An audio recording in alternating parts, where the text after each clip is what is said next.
आज का हमारा जो टॉपिक है मोस्ट इंपॉर्टेंट टॉपिक है, बोला मोस्ट इंपॉर्टेंट टॉपिक है। और चैप्टर नंबर 2 है हमारा। चैप्टर नंबर 1 हम खत्म कर चुके हैं, तो चैप्टर नंबर 2 और टू पोर्ट नेटवर्क,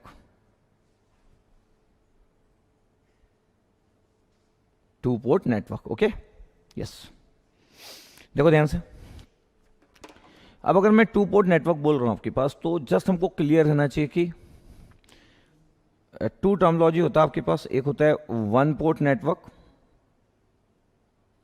इसके बारे में एक लाइन लिख सकते हो।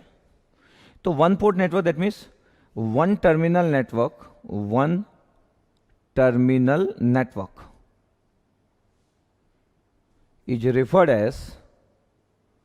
is referred as one port network. One port network इसका मतलब है कि एक टर्मिनल नेटवर्क जो होता है वो वन पोर्ट नेटवर्क होता है। लेकिन जब आप टू पोर्ट नेटवर्क बोलते हो, द टू पोर्ट नेटवर्क, तो सबसे पहले बड़े बेसिक में रहना चाहिए कि हम क्या पढ़ने जा रहे हैं। तो जस्ट मैं चेंज करूंगा कि two terminal network, two terminal, तो पोर्ट मतलब टर्मिनल होता है, तो two terminal network, two terminal network is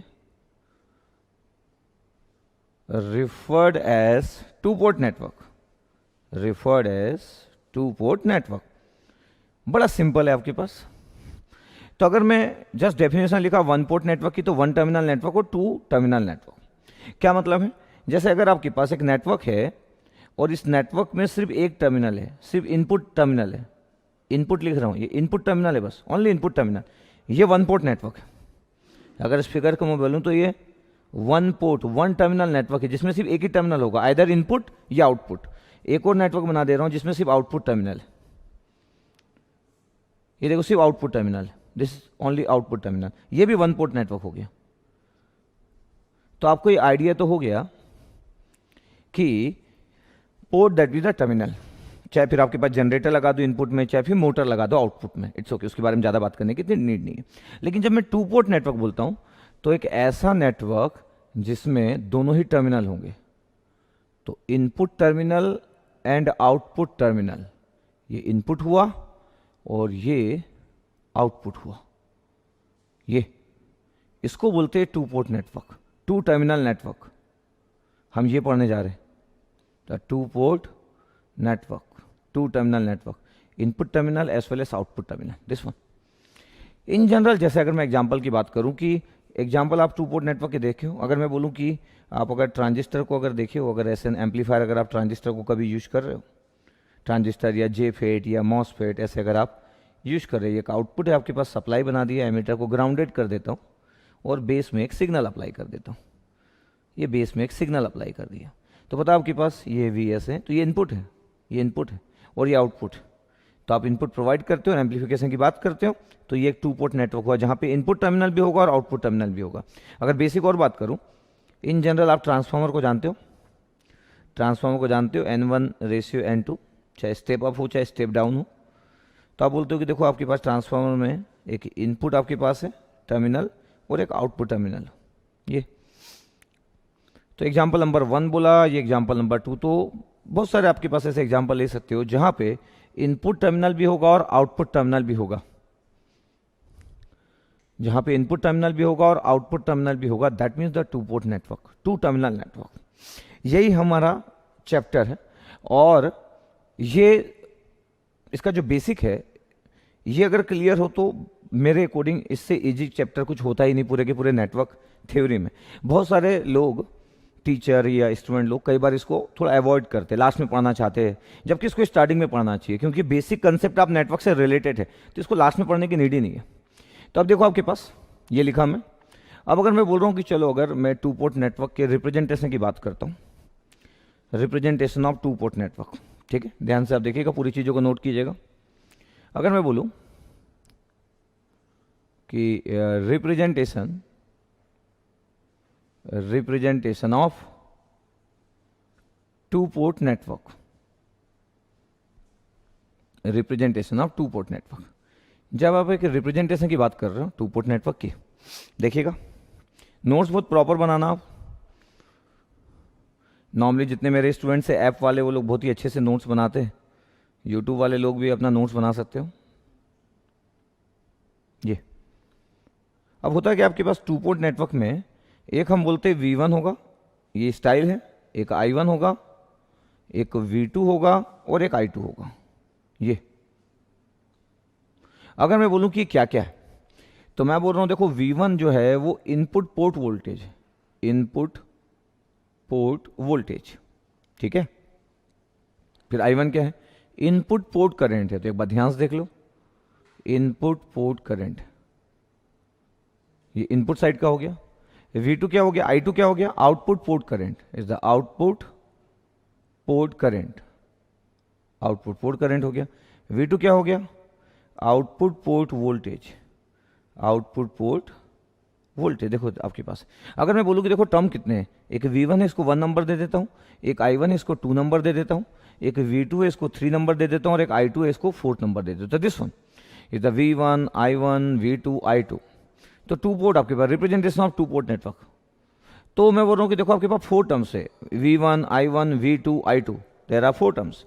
और पोर्ट कितने हैं आपके पास, पोर्ट जो है एक इनपुट है आपके पास, इनपुट, और एक है आउटपुट। ये तो पोर्ट 2 है, एक इनपुट साइड एक आउटपुट साइड। वेरिएबल 4 है, 4 वेरिएबल। कौन से 4, V1 I1 V2 I2, 4 number भी दे दिया। अब 4 वेरिएबल को लेके 2 पोर्ट को अगर आपको हैंडल करना है, तो अगर मैं बोलूं कि maximum number of possible parameter, possible parameters for analysis of, for analysis of 2 port network, for 2 port network is given by maximum number of possible parameters for analysis of 2 port network is given by. तो अगर मेरे को maximum number of possible parameter चाहिए for analysis of 2 port network, तो पता है कितना होता है, N0 इक्वल टू होता है N0 equal to 4C2, N0 equal to 4C2। चलो कैमरा यहाँ पे अगर शिफ्ट है मेरे पास, तो N0 equal to 4C2, combination है भाई 4C2। कोई बोल सकता है सर 4C2 कहाँ से आया, तो मैं बोलूँगा ये जो 4 देख रहे हो ना आप, ये 4, ये है V1 I1 V2 और I2। ये मैं फिर कोई बोलेगा सर 2 क्या है, तो मैं बोलूँगा एक इनपुट पोर्ट है और एक आउटपुट पोर्ट है। तो 2 पोर्ट हो गए, इनपुट और आउटपुट, और वेरिएबल 4 हो गए, इनको मिला के 4C2 बनता है। जब आप 4C2 को सॉल्व करते हो तो 4 factorial, n factorial, r factorial और n माइनस r, तो 2 फैक्टोरियल फिर से आ गया। तो आप जब कैंसिल आउट करोगे तो 4 into 3 into 2 factorial upon 2 factorial तो था, और 2 फैक्टोरियल 2 इंटू 1 हो गया। पता है मैक्सिमम पॉसिबिलिटी 6 होती है जब भी आप किसी 2 पोर्ट नेटवर्क को हैंडल करना चाहते हो। Maximum possibility 6, maximum possibility. अब अगर मैक्सिमम पॉसिबिलिटी अगर 6 है, N0 की वैल्यू 6 है, ये N0 की वैल्यू 6 है, तो देखो आपके पास 6 पॉसिबिलिटी बनाने जा रहा हूं। अगर मैं बोलूं कि 6 पॉसिबिलिटी क्या क्या है, तो आप बोल सकते हो कि एक Z पैरामीटर होता है, एक Z पैरामीटर, फिर आप बोल सकते हो कि Z पैरामीटर होता है, एक आप बोल सकते हो कि ठीक है एक होता है Y पैरामीटर, देखो Y पैरामीटर, फिर आप बोल सकते हो कि एक होता है H parameter, small H parameter, फिर एक आप बोल सकते हो G पैरामीटर, एक Z, एक Y, एक H, एक G, Z capital Y capital, चलता है स्मॉल बट ठीक है कन्वेंशनल मेरे अकॉर्डिंग फॉलो करेंगे। उसके बाद अगर मैं बोलूँ तो एक होता है आपके पास ट्रांसमिशन पैरामीटर या ABCD parameter, the ABCD parameter, और 6 1 होता है इनवर्स ABCD पैरामीटर या इनवर्स ट्रांसमिशन पैरामीटर, यही पढ़ने वाले। तो हमारा जो चैप्टर है वो इन 6 पैरामीटर पे बेस्ड है। तो हमारा ओवरऑल जो चैप्टर है हम इन 6 पैरामीटर पे फोकस करने वाले। उसमें भी एग्जाम में Z parameter, Y parameter, H parameter और ABCD पैरामीटर, यही 99.9% कवरेज रहता है। G के बारे में पूछते नहीं है, लेकिन G पूछेंगे भी तो हमको कोई प्रॉब्लम नहीं, ABCD इनवर्स पूछेंगे तो भी हमको कोई प्रॉब्लम नहीं, हमको कोई फर्क नहीं पड़ता कोई क्या पूछ रहा है, बट फिर भी कवरेज आज तक का 25 साल का किसी भी एग्जाम, इंडिया में जितने एग्जाम होते हैं, ये जो 4 में राइट मार्क किया 99.9% इन्हीं का रहता है। तो आपको ना ये चैप्टर का स्टाइल बड़ा अलग है, बड़ा इंटरेस्टिंग है, बड़ा ईजी है। अपने को समझना है कि कैसे पढ़ते हैं इस चैप्टर को। तो 6 पॉसिबिलिटी क्यों है, तो हमको सबसे पहले तो ये पता हो कि ये हम ये 6 ही क्यों पढ़ते हैं, क्योंकि 6 ही पॉसिबिलिटी है, कॉम्बिनेशन जो है वो 6 है ओनली, इसलिए 7वां पैरामीटर नहीं है, इसलिए सिर्फ 6 पैरामीटर पढ़ते। तो कभी कभी लोगों को इतनी बेसिक चीज़ नहीं पता होती है कि हम ये 6 पैरामीटर क्यों पढ़ते हैं। तो सबसे पहले मैं स्टार्ट किया कि आपको एक बेसिक आइडिया हो जाए कि 2 पोर्ट नेटवर्क में आपके पास हम कैसी बात करने वाले हैं। तो ये हमारे पास, यहाँ पे आपके पास 4 आपके पास नंबर्स दिख रहे हैं, तो रिप्रेजेंटेशन बड़ा अच्छा रहेगा। पोर्ट करंट है भाई, सब पोर्ट में जाता है। I2 करंट पोर्ट में जा रहा है, I1 करंट पोर्ट में जा रहा है, is the input port current, is the output port current, this one. ये बड़ा इंट्रोडक्शन स्टार्ट किया मैं। अब देखने जाते हैं इंट्रोडक्शन को, मैं जैसे जैसे आगे बढ़ते जाऊंगा इंट्रोडक्शन को आगे ले जाते जाऊंगा। तो आई होप कि आपको क्लियर हुआ होगा कि क्यों हम 6 पैरामीटर पढ़ते हैं। आई होप आपको क्लियर हुआ होगा। तो कॉम्बिनेशन आपके पास, कॉम्बिनेशन जो है आपके पास वो इतना है बोला, ठीक है। तो एक बार देख लो बोला, एक बार देख लो, ठीक है।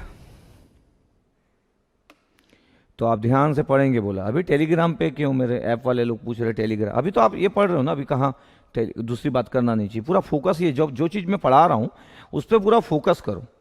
ये देखो कि इतनी सिंपल सी चीज़ को क्यों लोग अवॉइड करते हैं, क्यों लोग लास्ट में पढ़ाते हैं, या 2 पोर्ट नेटवर्क को बहुत फोकस में नहीं रखते। एग्जाम के पॉइंट ऑफ व्यू से बहुत इंपॉर्टेंट है। GATE, engineering services, even UPSC कोई इलेक्ट्रिकल से अगर देता हो तो 2 पोर्ट नेटवर्क हमेशा फेवरेट टॉपिक रहा है, और मेरे अकॉर्डिंग सबसे ईजीएस्ट टॉपिक है पूरे के पूरे नेटवर्क थ्योरी का, आपको भी लगने वाला है। तो आप मेरे स्टाइल में पढ़ेंगे, लेकिन तो जस्ट इसको देख लीजिए, फिर मैं हटाना चालू करता हूँ। अभी देखो ध्यान से कि जस्ट मैं बात कर रहा था 2 पोर्ट नेटवर्क की, और आपको पूरा बेसिक आप नोट किया। अब कैमरा मेरे साइड में है, ठीक है, कैमरा मेरे साइड में। अगर मैं बोलूं आपको कि एक नेटवर्क है आपके पास, ये नेटवर्क है, ये V1, फोकस करना बोला कैमरा, V1 I1, और ये V2 I2 है, ये V2 और ये I2 है, दिस वन। पोर्ट करंट हमेशा पोर्ट में इंटर करता है। Is the basic 2 port network. एक बेसिक 2 पोर्ट नेटवर्क बनाया, the basic 2 port network, basic 2 port network. फिर मैं एक और फिगर ड्रॉ कर रहा हूं बोला, एक और फिगर ड्रॉ कर रहा हूं, एक नेटवर्क बना रहा हूं, और मैं बोल दूं कि देखो ये V2 है, ये I2 है, कोई प्रॉब्लम नहीं। बार बार मैं आपको बनाते रहूंगा फिगर, जिससे कि आपकी फीलिंग स्ट्रांग हो जाए। जितने बार मैं लिख रहा हूं उतने बार अगर आप लिखोगे तो आपकी फीलिंग स्ट्रांग हो जाएगी। फिर क्या कर रहे हैं अपन, एक लोड लगा रहे हैं, ये लोड यार, लोड RL, एक लोड से लोड करंट फ्लो है, ये लोड हो गया, लोड टर्मिनल, लोड, ठीक है। Load current, load resistance. Ohms law के अकॉर्डिंग अगर मैं बात करूं तो क्या है, ओम्स लॉ के अकॉर्डिंग अगर मैं बात करूं तो भाई ये है V2, ये है IL, और ये है RL। ओम्स लॉ के according V2 equal to IL RL। इसमें तो कोई प्रॉब्लम नहीं है, इसमें तो किसी कोई प्रॉब्लम नहीं हो सकती है IL RL में। IL into RL, that mean the V2। फिर मैं अगर बोलूं कि देखो इस जगह पे अगर आप ध्यान से देख रहे हो तो दोनों आउटगोइंग करंट, इस जगह पे ये पॉइंट A बनाया, इस पॉइंट A पे I2 भी, अगर मैं बोलूं किरचॉफ करंट लॉ लगा लो A पॉइंट पे, तो भाई दोनों ही आउटगोइंग है, आउटगोइंग को मैं पॉजिटिव लेता हूं, तो I2 plus IL equal to 0। तो पता load current equal to minus I2 होता है। इन जनरल ही load current equal to minus I2 होता है, क्योंकि एक ही डायरेक्शन में बट मतलब एक ही जगह पे एक ही लाइन में बट डायरेक्शन अपोजिट है, तो इक्वल एंड अपोजिट करंट है, तो IL equal to minus I2 होता है। और अगर IL equal to minus I2 होता है तो V2 in terms of I2 पता है माइनस I2 RL हो गया। और ये इस पूरे चैप्टर का मेरा फेवरेट इक्वेशन है, V2 equal to minus I2 RL। ये मेरा फेवरेट इक्वेशन, मेरा फेवरेट इक्वेशन होने के लिए किसी को सही में फेवरेट होना पड़ता है। अगर मेरा फेवरेट इक्वेशन है तो नॉर्मल नहीं हो सकता ये इक्वेशन, मेरा फेवरेट है बोला, सोच रहे हो। तो अब जब मेरा फेवरेट है तो आपको दिखेगा कि पूरी चीज़ें ना इसी पे बेस्ड हो जाएगी। जब भी कोई गेट का क्वेश्चन आएगा, जब भी कुछ आएगा, तो V2 equal to minus I2 RL। तो अभी बड़ा इंपॉर्टेंट है कि कैसे आपको पता चला कि V2 माइनस I2 RL। वैसे तो ओम्स लॉ के अकॉर्डिंग देख सकते थे, बट फिर भी लिखा, मैं बड़े प्यार से लिखा। तो ये आपके पास 2 पोर्ट नेटवर्क विथ लोड है, ये 2 पोर्ट नेटवर्क विथ लोड है, 2 पोर्ट नेटवर्क विथ लोड,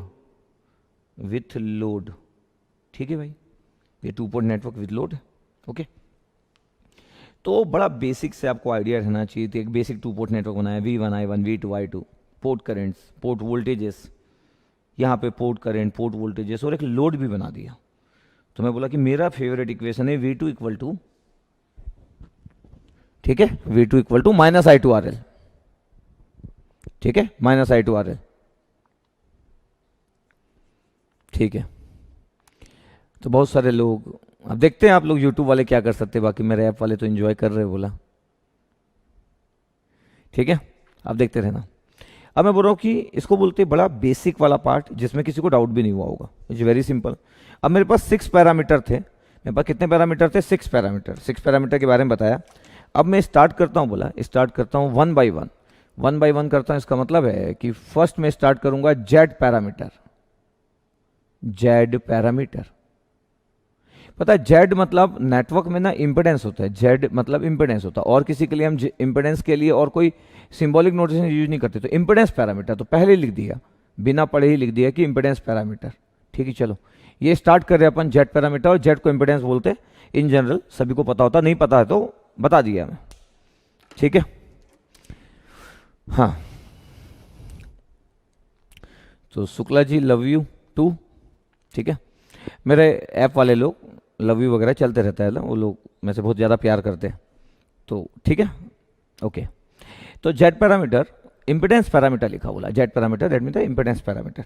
अब क्या है इक्वेशन ऑफ, अगर मैं बोलूँ कि एक इनपुट का इक्वेशन लिखने जा रहा हूँ, इनपुट का इक्वेशन और एक आउटपुट का इक्वेशन, तो होता है V1 इक्वल टू होता है Z11 I1 plus Z12 I2, ये आउटपुट इक्वेशन होता है। दो इक्वेशंस होता है, बोला आउटपुट इक्वेशंस, ये V2 equal to Z21 I1 plus Z22 I2, equation number 1 और इक्वेशन नंबर 2।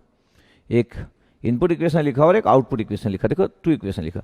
कभी कभी जो लोग पहली बार लाइफ में पढ़ते हैं वो लोग पूछ लेते हैं कि सर जो जेड है वो स्मॉल लिखना है कि कैपिटल लिखना है, तो मैं बोलूंगा उनकी चॉइस है। आधे बुक वाले कैपिटल लिखते हैं, आधे बुक वाले स्मॉल लिखते हैं, आपको जेड स्मॉल लिखना पसंद है, ये जेड कैपिटल लिखना चाहिए ऊपर वाला जो हेडिंग है। बट ये जो Z11 है आपकी चॉइस है कि आपको क्या पसंद है, आपको जेड के साथ 11, तो Z11 जेड लेटर स्मॉल लिखना अच्छा लगता है तो स्मॉल लिखो, कैपिटल लेटर लिखना लगता है तो कैपिटल। तो 50% पब्लिक या 50% टेक्स्ट बुक वाले लोग कैपिटल और स्मॉल लिखते हैं, तो डोंट वरी फॉर दैट कि स्मॉल लिखना है कि कैपिटल लिखना, आपकी चॉइस आपको दे दिया मैं।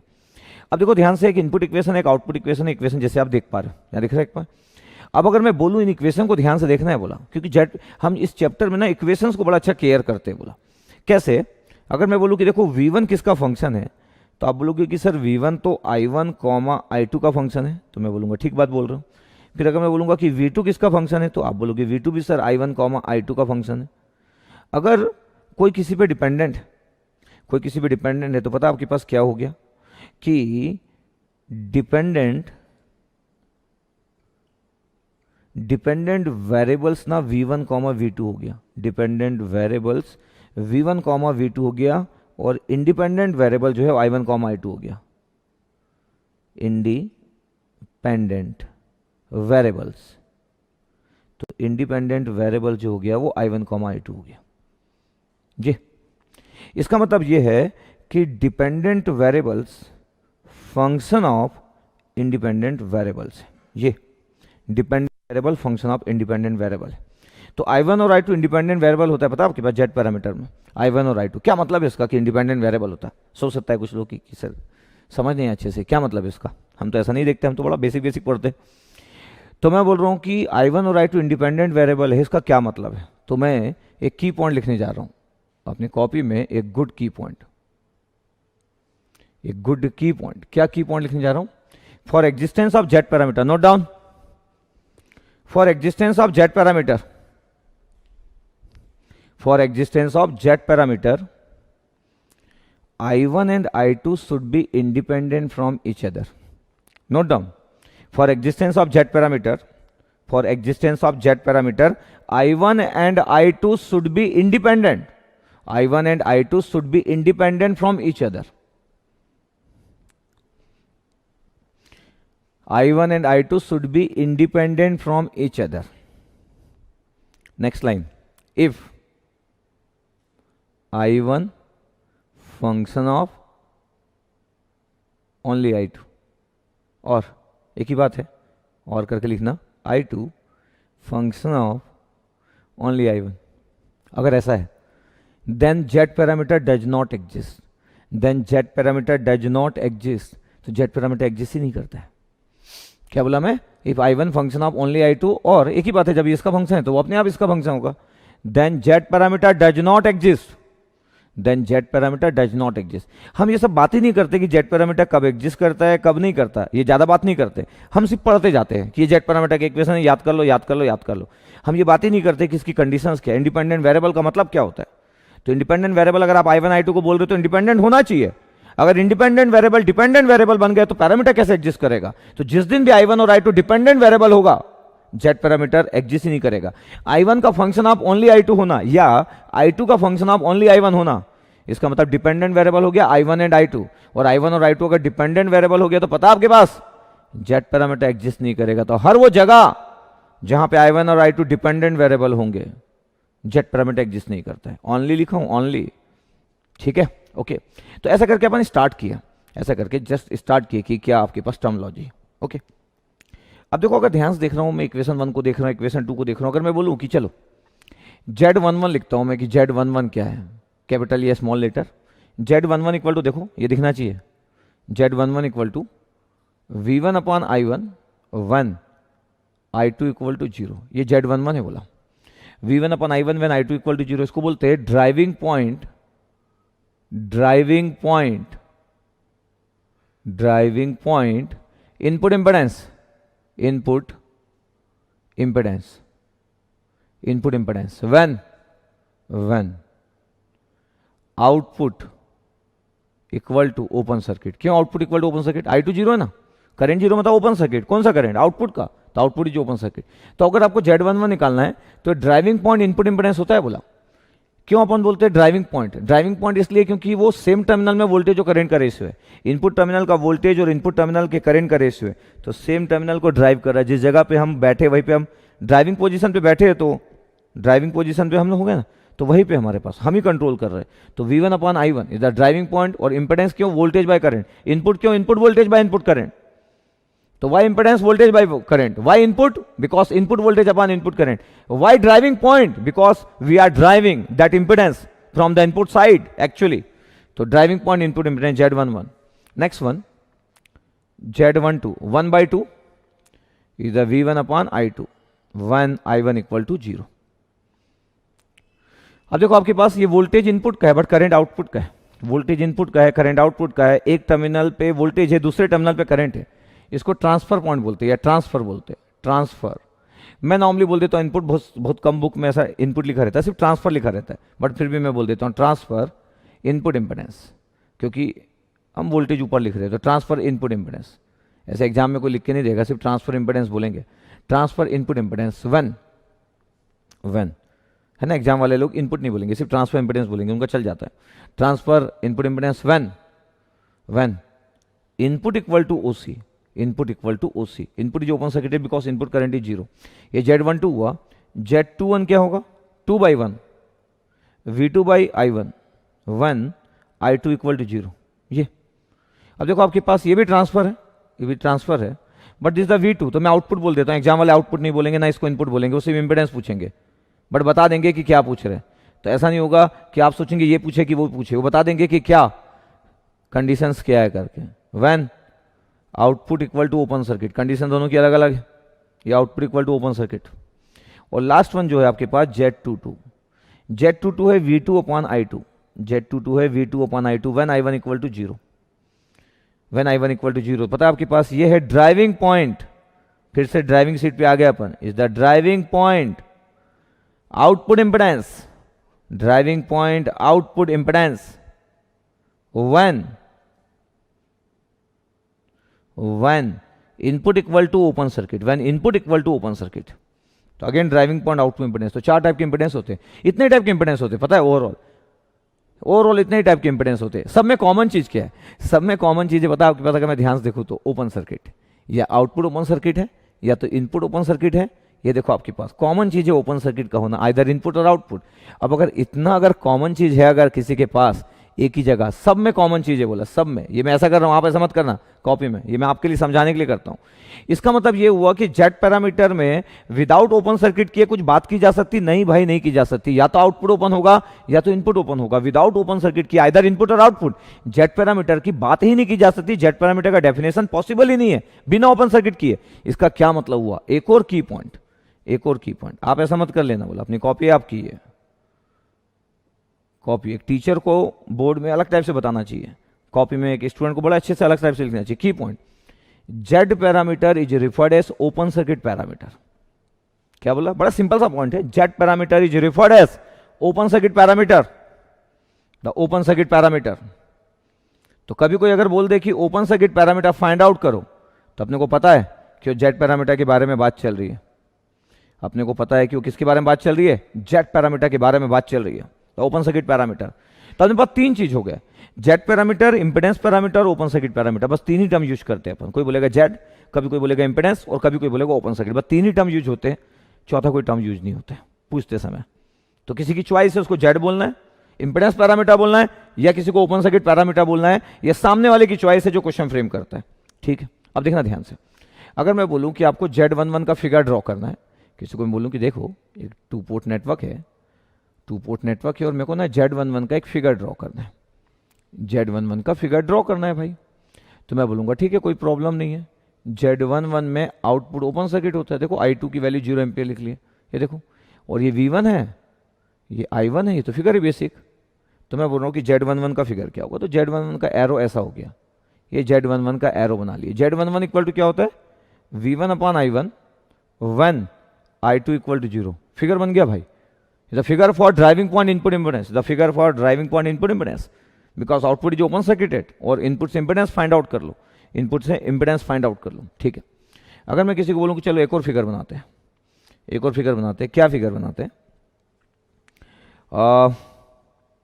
ये V2 और I2 है, ये V2 और I2 है, ये V2 और I2, और यहाँ खड़े हो जाओ, सीन करो जरा, यहाँ से सीन करो और बोलो कि Z22 निकालना है।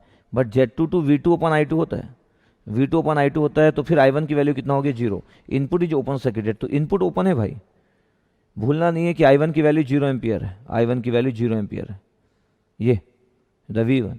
ये हो गया फिगर फॉर Z22। तो figure for Z11, output is open circuited, input impedance, output impedance when input is open circuited. तो आपके पास कंडीशनल है, आपके पास Z parameters are the conditional parameter. क्यों? क्योंकि बिना कुछ जीरो पुट किए तो कभी सॉल्व ही नहीं हो सकता, बिना कुछ जीरो पुट किए तो सॉल्व ही नहीं हो सकता। अब मेरे को आप ये बताना बोला, ये जस्ट आप यहाँ पे होंगे, इतने अच्छे से पूरा नोट कर रहे होंगे। ये ओपन सर्किट पैरामीटर, बीच का एक टर्मोलॉजी हटा देता हूँ जगह के लिए, स्पेस कम है मेरे पास। Okay, this one. अब अगर मैं आपको बोलूं कि देखो एक नेटवर्क है, एक नेटवर्क है, ये, और मैं किसी को बोलूं कि मेरे को Z12 निकालना और I1 की वैल्यू 0 पुट करना। देखो I1 की वैल्यू 0 पुट कर लिया, I1 की वैल्यू 0 पुट कर लिया। ठीक है, अब अगर मैं बोलूं कि मेरे को Z12 यहां से सीन करना चाहिए, दैट मीन द पहली पोजीशन, या मेरे को यहां से सीन करना चाहिए Z12, that mean the second position, तो क्या लगता है आपको फर्स्ट पोजीशन और सेकंड पोजीशन में से क्या आप प्रेफर करेंगे कि कौन सी पोजीशन से सीन करना चाहिए Z12 को, ट्रांसफर इंपेडेंस को, when input is open circuited, I1 equal to 0 ampere, 1 और 2, 1 और 2, ये बताएंगे कैमरा यहीं पे, 1 और 2। कुछ लोग लिखे 2, कुछ लोग लिखे नन ऑफ दीज, कुछ लोग लिखे बोथ। इन चार में से एक आंसर सही है, बिल्कुल एक आंसर सही है। क्या चीज है आपके पास कि आप इनपुट से नहीं देख सकते, ये रॉन्ग है, आप आउटपुट से नहीं देख सकते, और जो बोथ लिखे वो भी गलत है, क्योंकि ट्रांसफर इंपेडेंस को देखा ही नहीं जा सकता, तो नन ऑफ दीज वाले सही है। ट्रांसफर इंपेडेंस को सीन नहीं किया जा सकता, क्यों? जब भी आप सीन करते हो ना, जब भी आप सीन करते हो तो जिस जगह पे खड़े रहते हो वही का वोल्टेज और वही का करंट होता है। इसका मतलब जहां से सीन करते हैं वो ड्राइविंग पॉइंट होता है, बस वो ड्राइविंग पॉइंट होता है, बोला जहां से सीन करते हैं, चाहे वो इनपुट हो चाहे वो आउटपुट हो। ट्रांसफर इंपेडेंस को सीन नहीं किया जा सकता, क्यों? क्योंकि एक टर्मिनल का वोल्टेज और दूसरे टर्मिनल का करंट है, तो जिस जगह पे खड़े होंगे तो दूसरे टर्मिनल का करंट, अगर आप इनपुट में खड़े हो तो आउटपुट के करंट को कैसे ले सकते हो, या आउटपुट में खड़े हो तो इनपुट के करंट को कैसे ले सकते हो? तो ट्रांसफर इंपेडेंस को एरो से शो नहीं किया जा सकता। तो एक एरो सिर्फ जो एरो का पोजीशन होता है, ये सिर्फ ड्राइविंग पॉइंट इंपेडेंस के लिए शो किया जा सकता है, ट्रांसफर इंपेडेंस को कोई शो ही नहीं कर सकता। इसलिए सिर्फ दो ही फिगर पॉसिबल है, Z11 और Z22। Z12, Z12 का ब्लॉक डायग्राम पॉसिबल ही नहीं है। Z12 या Z21 को नहीं दिखाया जा सकता है क्योंकि टर्मिनल चेंज हो गए। जब टर्मिनल चेंज हो गए तो आप दोनों टर्मिनल पे एक साथ कैसे आ जाओगे कि इस टर्मिनल पे वोल्टेज, उस टर्मिनल पे करंट, समझ रहे हो ना? मतलब अद्भुत हो जाएगा, मतलब कि दोनों टर्मिनल पे आप एक साथ प्रकट हो गए। मतलब उसके लिए तो ऊपर वाले को कुछ करना पड़ेगा कि दोनों टर्मिनल को हैंडल कर लिया आप एक साथ। Not possible. चाहे आप इनपुट में होंगे चाहे तो आउटपुट में होंगे, लेकिन ट्रांसफर इंपेडेंस में एक टर्मिनल वोल्टेज होता है, दूसरा करंट होता है, दोनों को कैसे ले पाओगे? इसका क्या मतलब समझ रहे हो? ट्रांसफर इंपेडेंस का कोई ब्लॉक डायग्राम बनता ही नहीं है, कोई बनता ही नहीं ब्लॉक डायग्राम। यस, तो उन लोगों का आंसर सही था जो बोले कि नहीं देख सकते हम लोग, जो बोले कि नहीं देख सकते। तो आपको पता चल गया कि एक अच्छी बात पता चल गई कि ब्लॉक डायग्राम पॉसिबल नहीं है, मतलब सीन की पोजीशन पॉसिबल नहीं। चलो एक पॉइंट तो सीखे आप, नहीं आता होगा किसी को तो कुछ तो सीखे आप, ठीक है, इट्स ओके, नो प्रॉब्लम। अगर कोई पहली बार 2 पोर्ट नेटवर्क पढ़ रहा है तो उसके माइंड में आता ही है कि कहीं से तो सीन करते होंगे, ये बड़ा ऑब्वियस है। तो इसमें किसी को लगने की जरूरत नहीं है कि अपने को कम आता है कि अपन तो 1 बोल दिए, इट्स ओके। हम कल नहीं बोलेंगे कल 1 और 2, कल हम बोलेंगे ट्रांसफर इंपेडेंस को सीन नहीं कर सकते। तो बस हमको क्लियर है फिर पॉइंट। तो हम आज गलती करेंगे, इट्स ओके, कंसिडरेबल है, ये सब मिस्टेक कंसिडरेबल है। मैं बोल रहा हूं ध्यान देखना। ये आपके पास एक नेटवर्क है, ये एक नेटवर्क, ये एक नेटवर्क है, ये V1 है, ये I1 है, और मैं बोल रहा हूं कि ये ZIN है, ये ZIN, ये V1 अपान I1, बस V1 अपान I1, सिर्फ V1 अपान I1 इनपुट इंपेडेंस। ये V2, ये V2 और ये I2, ये ZIN है। ये भी पता है ड्राइविंग पॉइंट इनपुट इंपेडेंस है, बट इसमें क्या डिफरेंस है, इस ZIN और इस Z11 में क्या डिफरेंस है? हाँ बस इसको रहने दो बस, ठीक है, ओके, थैंक यू। तो ZIN V1 अपन I1, एक नेटवर्क का इनपुट इंपेडेंस आपको लिखना है, तो ZIN आपके पास V1 अपन I1। फिर उस Z11 में क्या है? वो Z11 जो है वो ड्राइविंग पॉइंट इनपुट इंपेडेंस है, input voltage upon input current, but output जो ओपन सर्किट है ये भी इनपुट वोल्टेज अपन इनपुट करंट है, बट ये अनकंडीशनल है। ये भी इनपुट इंपेडेंस है बट ये अनकंडीशनल इनपुट इंपेडेंस है। इसका मतलब ये हुआ कि जेड पैरामीटर तो कंडीशनल होते हैं, लेकिन हम इनपुट इंपेडेंस की अगर बात कर दिए, किसी नेटवर्क की, किसी डिवाइस की इनपुट इंपेडेंस की बात कर दिए, तो V1 अपन I1 जो होगा आपके पास वो इनपुट इंपेडेंस होगा विदाउट एनी कंडीशन। तो हमको ये देखना होता है कि कभी कभी लोग एग्जाम में V1 अपन I1 सिर्फ अनकंडीशनल इनपुट इंपेडेंस चाहते, अनकंडीशनल इनपुट इंपेडेंस चाहते, बट एक इंटरेस्टिंग बात बता दूं कि ये फिगर कंप्लीट नहीं है। हो सकता है किसी को इतना आइडिया ना हो, बट ये फिगर कंप्लीट नहीं है। जब भी कोई अनकंडीशनल धीरे धीरे सीखेंगे, अभी तो जस्ट कुछ देरी हुआ है। अब कैमरा मेरे साइड आ सकता है, इस साइड आ सकता है, कैमरा मेरे साइड आ सकता है, उस साइड से बेटा हटा देना पूरा। अब मेरे साइड कैमरा आ रहा है बोला। अब देखो ध्यान से, कैमरा मेरे साइड आ गया, यस थैंक यू। अगर मैं बोल रहा हूं कि ये नेटवर्क है, कोई भी नेटवर्क, कोई भी डिवाइस यार, कोई भी नेटवर्क, कोई भी डिवाइस, पता आपके पास ये V1, बड़े अच्छे से देखना बोला। क्यों लोगों को प्रॉब्लम होती है इस चैप्टर में, क्यों लोग इसको अवॉइड करते हैं, मस्त देखना बोला। ZIN ये होता है V1 अपन I1, ये V1 अपन I1। मैं क्या थोड़ी देर पहले बोल रहा था कि ये इनकम्प्लीट है, V2 अपन I2 ये इनकम्प्लीट है बोला। क्यों इनकम्प्लीट है पता है? जब भी हम अनकंडीशनल पैरामीटर की बात करते हैं तो बिना लोड के बात नहीं हो सकती है। अब धीरे धीरे समझ आएगा कि बिना लोड के क्यों बात नहीं हो सकती, अभी फोकस ना करें अपन। इसका मतलब देखो अभी लोड लगा हुआ है, अब ZIN आप फाइंड आउट कर सकते हैं। अब ये फिगर कंप्लीट फिगर है, धीरे धीरे समझ आएगा। अब आपके पास ZIN, तो हमारे नेटवर्क में ना कोई इनपुट इंपेडेंस पूछता है तो दो टाइप की बात होती है, या तो Z11 पूछ ले, that means the conditional input impedance, ये है अनकंडीशनल इनपुट इंपेडेंस। क्या है ये? अनकंडीशनल इनपुट इंपेडेंस है, अनकंडीशनल इनपुट इंपेडेंस है, पता आपके पास है। अब आप सोचो कि Z11 जो होता है आपके पास, यहां पे अगर मैं लिखूं कि Z11 जो होता है वो V1 अपन I1 होता है, बट I2 इक्वल टू 0 होता है। ये कंडीशनल इनपुट इंपेडेंस है, तो conditional input impedance, conditional input impedance है ये अनकंडीशनल इनपुट इंपेडेंस है, अनकंडीशनल। कोई बोलेगा सर अनकंडीशनल और कंडीशनल, हाँ अनकंडीशनल इनपुट इंपेडेंस, इसमें कुछ जीरो पुट नहीं करते, इसमें कुछ जीरो पुट नहीं करते। अगर मैं बोलूं कि अगर आप थोड़ा बहुत भी अगर जानते हो, नहीं जानते हो तो बस नोट कर लोगे। ये कॉमन एमिटर कॉन्फ़िगरेशन ले लेता हूं मैं, ज़्यादा परेशान नहीं करता हूं, बड़ा बेसिक सा ले लेता हूं, क्योंकि मेरे को ये नहीं शो करना कि मेरे को एनालॉग सर्किट बहुत आता है। मेरे को बड़ा बेसिक सा आपको एक फिगर बना दिया, ठीक है, तो इसलिए ज़्यादा परेशान नहीं कर रहा हूँ मैं। यहाँ पे अगर खड़ा हूँ और ये कॉमन एमिटर है, क्योंकि बेस में सिग्नल दे रहे, कलेक्टर से आउटपुट ले रहे, इनपुट इंपोनेंस की वैल्यू आर पाई होती है, जिनको मैं से अनलॉक पढ़े उनको पता है, और एच पैरामीटर में एच आई ई होती है, दोनों एक ही बात है। जो लोग में से पढ़े उनको ही पता है, जिसको नहीं पढ़ा है तो ये आपके पास।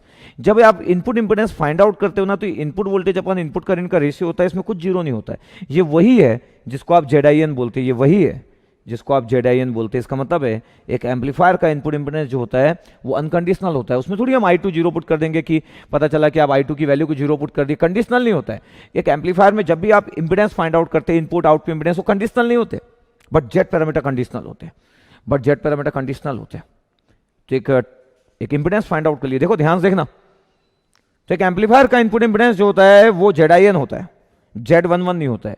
ये जो जेड पैरामीटर अपन पढ़ रहे, ये नेटवर्क छोड़ के, जो सब्जेक्ट हमारा नेटवर्क थ्योरी, इसको छोड़ के कहीं नहीं यूज करते अपन, क्योंकि हम ना इस सब्जेक्ट में सब कंडीशनल पैरामीटर पढ़ते हैं। और जो अनकंडीशनल होते हैं वो किसी भी सब्जेक्ट में हो सकते हैं, आपके मशीन में हो सकते हैं, एनालॉग सर्किट में हो सकते हैं, एवरीवेयर, क्योंकि हम किसी भी डिवाइस का इनपुट इंपोनेंस फाइंड आउट कर सकते हैं, कौन रोकने वाला हमको। लेकिन जेड पैरामीटर हम सिर्फ नेटवर्क में पढ़ते हैं। तो Z parameters are the conditional parameter, Z parameters are the conditional parameter, और ये ZIN लिखा तो अनकंडीशनल इनपुट इंपोनेंस है। और सबसे इंटरेस्टिंग बात कि इसके लिए लोड होना चाहिए, धीरे धीरे वो समझ आएगा कि सिग्निफिकेंस ऑफ लोड।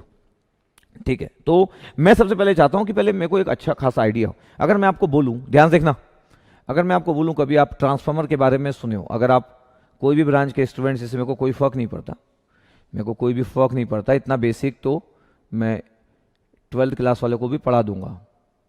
ठीक है, 12th क्लास वाले को भी पढ़ा दूंगा, बोला इतना बेसिक। ये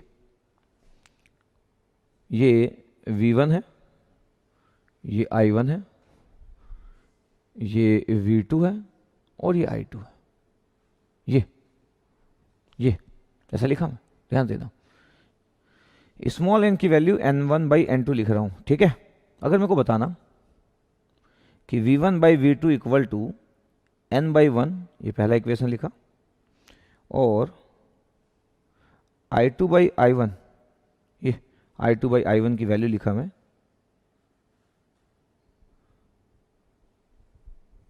N/1। ये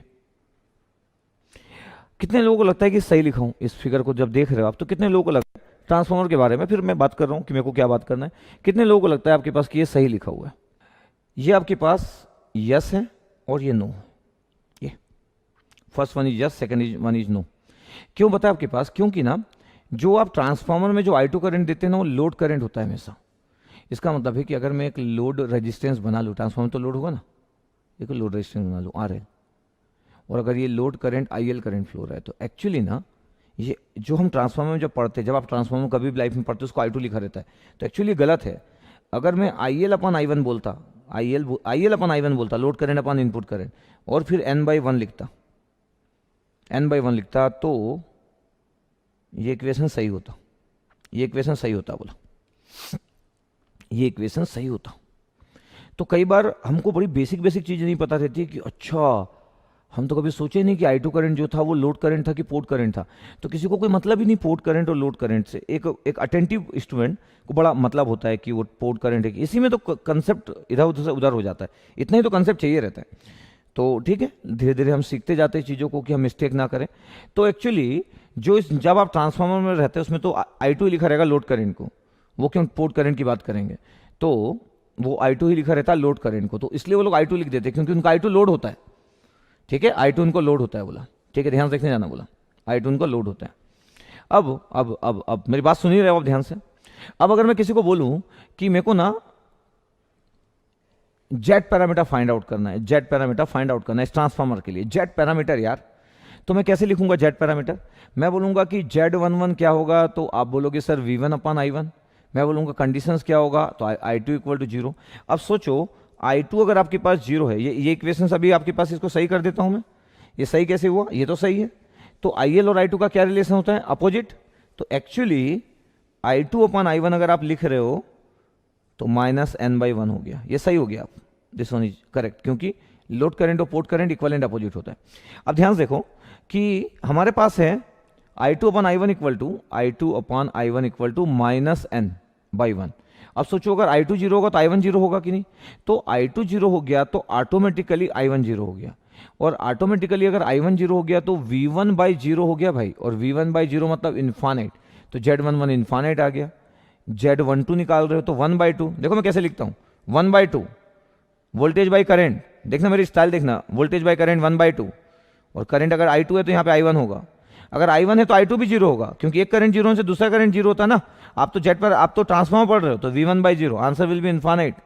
अगर मैं Z21 की बात कर रहा हूँ, 21 की बात, तो V2/I1, 2/1 यार, पहला number divide by second number, 2/1 voltage by current impedance होता है, और जब एक करंट लिख लिए तो दूसरे को जीरो पुट कर दो, जब एक करंट जीरो तो दूसरा करंट भी जीरो, तो V2/0 that mean answer will be infinite. Z22 की बात कर रहा हूं तो 2/2, मैं ऐसे सोचता हूं बोला 2/2 वोल्टेज बाय करंट, और करंट जब लिख लिया तो दूसरा करंट जीरो, तो Z11 1/1 होता है भाई, Z12 1/2 होता है, 212 2/1 होता है, 22 2/2 होता है, पहला नंबर डिवाइड बाय दूसरा नंबर, और इंपेडेंस है तो voltage by current. It's very simple, आपको 10 साल बाद भी याद रहेगा, लोग ना 2 महीने में भूल जाते हैं डेफिनेशन। तो बड़ा स्मार्ट होना चाहिए कि इंजीनियर को, कोई बोले Z12, किसी को कोई अगर ऐसे घूम रहा है, मूवी वगैरह देख रहा था, सपोज करो कोई मूवी वगैरह देख रहा है, फुल मूवी उसको अच्छी लगी, थिएटर हॉल से निकला, और थिएटर हॉल से जैसे बाहर निकला, और बस जैसे ही बाहर निकला एक टेक्निकल कैमरामैन बाहर ही खड़ा था, वो बोला कि सर मूवी कैसे लगी, बोली बड़ी अच्छी लगी, तो सर आप ये बताइए सर Z12 का जो डेफिनेशन होता है सर वो क्या होता है सर। तो अब वो सोचेगा अच्छा मेरा माइंड तो मूवी में था, अब उससे एक्सीडेंटली पूछ लिया गया कि सर Z12 का डेफिनेशन क्या होता है। आपका जो बैकग्राउंड है वो इलेक्ट्रॉनिक्स, इलेक्ट्रिकल और आईएन ब्रांच के आप स्टूडेंट्स हो, तीनों में से कोई भी, और आपको Z12 का डेफिनेशन पता है कि नहीं, आज से 6 महीने बाद, तो लोग हड़बड़ा जाते हैं, जबकि Z12 मतलब 1/2, इंपेडेंस मतलब वोल्टेज बाय करंट, तो V1/I2 इज वेरी सिंपल, और अगर आप I2 करंट यूज कर लिए तो second current will be zero, I1 will be zero, तो ये याद नहीं करना पड़ता है, बड़ा सिंपल है बोला। अब देखो आपके पास I1 जीरो है तो V2/0 that means the infinite, तो जेड पैरामीटर जो होता है आपके पास ट्रांसफॉर्मर का वो इन्फानाइट होता है, तो जेड पैरामीटर इन्फानाइट लिखे, ये एक स्टाइल। दूसरा स्टाइल, जब आप बोलते हो कि I2/I1 इक्वल टू, क्या बोले आप, -n/1, पता आपके पास I2 इक्वल टू -n/I1 है, और अगर ये -n/I1 है तो I2 और ये तो डिपेंडेंट वेरिएबल हो गए यार, I2 और I1 ना डिपेंडेंट वेरिएबल हो गए, और अगर I1 और I2 डिपेंडेंट वेरिएबल जहां पे भी होंगे जेड पैरामीटर एग्जिस्ट नहीं करेगा। तो अगर आपको बोलना है Z parameter does not exist तो भी सही आंसर है, और जेड पैरामीटर पूरे इन्फानाइट बोलना तो भी सही, एक ही बात है दोनों। जेड पैरामीटर के चारों नंबर इन्फानाइट बोलना है, और Z parameter does not exist, both are same because currents are dependent variable. तो आपको पता है कि एक ट्रांसफार्मर में वोल्टेज का रेशियो, करंट का रेशियो, टर्न रेशियो के फॉर्म में हम रिप्रेजेंट करते हैं, तो करंट डिपेंडेंट वेरिएबल होता है और वोल्टेज डिपेंडेंट वेरिएबल होता है, पता आपको। तो फिर जेड पैरामीटर एग्जिस्ट कर ही नहीं सकता है, इसलिए जेड पैरामीटर कोई पूछा ही नहीं कभी ट्रांसफार्मर में, कोई अगर पूछ ले दूसरे बाकी किसी एग्जाम में, ये आंसर डज नॉट एग्जिस्ट और ये इन्फानेट दोनों नहीं हो सकते ऑप्शन में, both are same in case of 2 port network. ऐसा कोई ना बोल दे कि सर दोनों में से क्या preferable, hello both are correct. बहुत अलग अलग जगह पे अलग अलग बात होती है, हम 11-12 में फिजिक्स पढ़ते थे, कभी कभी दोनों में डिफरेंस क्रिएट करते थे, तो किसी एक जगह को दूसरी जगह से कनेक्ट नहीं कर देना चाहिए, इसी को ध्यान रखें। In this chapter does not exist और infinite both are same, in this chapter बोल दिया तो बात खत्म हो गई मेरी यहीं पे। ओके, तो जेड पैरामीटर आपके पास हुआ, लेकिन फिर भी आप इंपेडेंस निकालते हो। सोचो, आप तो निकालते हो, इलेक्ट्रिकल स्टूडेंट तो खूब ट्रांसफार्मर में इंपेडेंस वगैरह की बात करता है, तो चलो अभी देखते जाना बस। अब सोचो कि मेरे पास ये ट्रांसफार्मर बना है भाई, ये ट्रांसफार्मर बना हुआ है, देखते रहना बस। मैं बोला कि n/1 है, मतलब n1/n2 number of turns primary winding और number of turns secondary winding. मैं तो 2 पोर्ट नेटवर्क के समान ट्रीट करूंगा भाई, V2 है, I2 है, और सबसे इंटरेस्टिंग लोड है, सबसे इंटरेस्टिंग लोड है, देखना ध्यान से। अभी मैं बोल रहा था कि देखो लोड करंट बना देना चाहिए अपने को, तो अपना बड़ा क्लियर होना चाहिए, प्राइमरी वाइंडिंग का वोल्टेज V1 और प्राइमरी वाइंडिंग का करंट। बताओ अगर कोई मेरे से बोले कि यार इनपुट इंपेडेंस निकालो इस ट्रांसफार्मर का, तो यार इनपुट इंपेडेंस निकालो बोले तो ये जेड पैरामीटर थोड़ी, द V1/I1, V1/I1, बस हो गया खत्म। किसी भी डिवाइस का इंपेडेंस निकाला जा सकता, लाइक एम्पलीफायर, लाइक ट्रांसफार्मर, तो ZIN निकालो बोल रहे, ठीक है, V1/I1 ओनली V1/I1। अब मेरे को ध्यान से बताना, पहला इक्वेशन V1/V2 का रेशियो क्या है, वोल्टेज प्राइमरी वाइंडिंग अपन सेकेंडरी वाइंडिंग n/1, तो आप बोलोगे सही बात है सर, ठीक है। फिर मैं बोलूँगा कि I2/I1 जो है आपके पास, ये I2/I1 को n/1 लिख रहे हो क्योंकि करंट अपोजिट कर दिए। फिर आप बोलोगे सर ये I2 जो है ना सर, ये port current actually load current के फॉर्म में लिखता है, तो मैं बोलूँगा सही बोल रहे हो, तो माइनस लगा दो यार, ये हो गया दूसरा। सबसे इंपॉर्टेंट मैं बोला ना मेरा फेवरेट इक्वेशन कौन सा, आप जानते हो ना मेरा फेवरेट इक्वेशन क्या, मेरा फेवरेट इक्वेशन V2I2 और लोड में रिलेशनशिप, ये मेरा फेवरेट इक्वेशन है, -I2RL, ये इक्वेशन नंबर 3, ये इंपॉर्टेंट है, आपको भी समझ आ जाएगा जिस दिन आपको बहुत आएगा टू पोर्ट नेटवर्क, जब आप ऐसा खेल लोगे ना किसी के साथ, तब आपका भी फेवरेट होगा ये। अब देखो ध्यान से कि फ्रॉम 1, ध्यान देखना एकदम, फ्रॉम 1 पता है V1 की वैल्यू कितना हो गया, फ्रॉम 1 V1 की वैल्यू NV2 हो गया, ठीक है, फ्रॉम 1 NV2। I1 की वैल्यू कितना हो गया, ध्यान देखना, I1 की वैल्यू इक्वेशन नंबर 2 से -I2/N, ठीक है। चलो डिवाइड कर लो यार, कुछ जीरो वीरो तो होता नहीं है, इसको आप ZIN बोलो, RIN बोलो, जो बोलना है वो बोलो, क्या फर्क पड़ता है, डिवाइड कर लो। जब मैं डिवाइड किया ना तो ये आ गया -N² V2/I2, ये आ गया। बट थर्ड इक्वेशन में V2 -I2 RL है, तो V2/I2 की वैल्यू ना -RL है, पता है, इसकी वैल्यू -RL आ गया, पता आपके पास -N² × -RL आ गया। फाइनली आंसर कितना है पता है, N² × RL, ये होता है इनपुट इंपेडेंस, इसलिए मैं बोला था कि input impedance function of load होता है, बोला N² × RL आ गया, ये ट्रांसफार्मर का इनपुट इंपेडेंस होता है, और कुछ लोग इसको रिफ्लेक्टेड इंपेडेंस बोलते हैं कि ये लोड इंपेडेंस रिफ्लेक्ट होकर इनपुट साइड में आ गया। बेसिक मैथ्स में बोला जाए तो किसी भी डिवाइस का इंपेडेंस निकाला जाता है, लेकिन जो लोग थोड़ा सा और टेक्निकल बोलना चाहते हैं वो बोलते हैं कि reflected impedance of the transformer. क्यों रिफ्लेक्ट बोलते हैं, ये लोड में था, लोड से रिफ्लेक्ट होकर इनपुट में आ गया, सिंपल। हमारे लिए तो बेसिक नेटवर्क है, हम कौन सा मशीन पढ़ रहे हैं, इलेक्ट्रिकल मशीन, ये तो N² × RL। बट ये ध्यान रखा जाए कि जब आप इसको इनपुट इंपेडेंस बोलते हो, N² × RL function of RL होता है। अगर मैं बोलूं कि लोड हटा दो और इनपुट इंपेडेंस निकालो आप V1/I1, तो आपके दुनिया में कोई नहीं निकाल सकता, इसलिए लोड चाहिए। इसलिए एम्पलीफायर में जितने भी पैरामीटर्स होते हैं सब अनकंडीशनल होते हैं, बिना लोड के कोई अनकंडीशनल पैरामीटर कैलकुलेट नहीं किया जा सकता, पहला चीज ये। मैं बोल रहा हूं कि ये रिजल्ट कभी कभी रिस्की हो जाता है, लेकिन आपको ये पता होना चाहिए कि वेयर N = क्या, तो आपको बोलना है कि N1/N2 primary winding divide by secondary winding, तब कंप्लीट होता है ये। कभी कभी कुछ बुक में इनपुट इंपेडेंस ऐसा लिखा रहता है RL/N², पता है ये भी सही है, उनका गलत नहीं है, बट उन लोगों का जो N होता है वो पता है N2/N1 होता है, तो सही तो हुआ यार। इसलिए अपने को क्लियर होना चाहिए कि अपन बोल क्या रहे हैं। अब अगर मैं N1/N2 बोल दूं तो ये गलत है, और इसमें N2/N1 बोल दूं तो ये भी गलत है, ये भी गलत, ये भी गलत। इसका मतलब N बड़ा इंपॉर्टेंट है कि N क्या है, N क्या, स्मॉल n क्या है, बड़ा इंपॉर्टेंट है। तो मैं बोल रहा हूं कि अगर कोई में से जेड पैरामीटर पूछ रहा है ट्रांसफार्मर का, डज नॉट एग्जिस्ट, बट कोई अगर अनकंडीशनल इनपुट, अनकंडीशनल को लिखेगा नहीं, टर्म नहीं लिखेगा, सिर्फ बोलेगा फाइंड इनपुट इंपेडेंस, एक फिगर बनाएगा। ये जो फिगर होता है आपके पास, तो आप ये मत सोचो कि सर ये नेटवर्क में आता है कि हाँ आजकल पिछले 5 साल से उनका इंटरेस्ट इसमें ज्यादा आ गया, उससे भी ज्यादा इसमें इंटरेस्ट आ गया।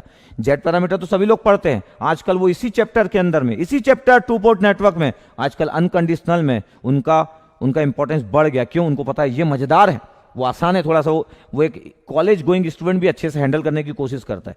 कॉलेज गोइंग ये हैंडल नहीं कर सकता, उसको अनकंडीशनल पैरामीटर हैंडल करने नहीं आता है, उसको कम आता अनकंडीशनल पैरामीटर।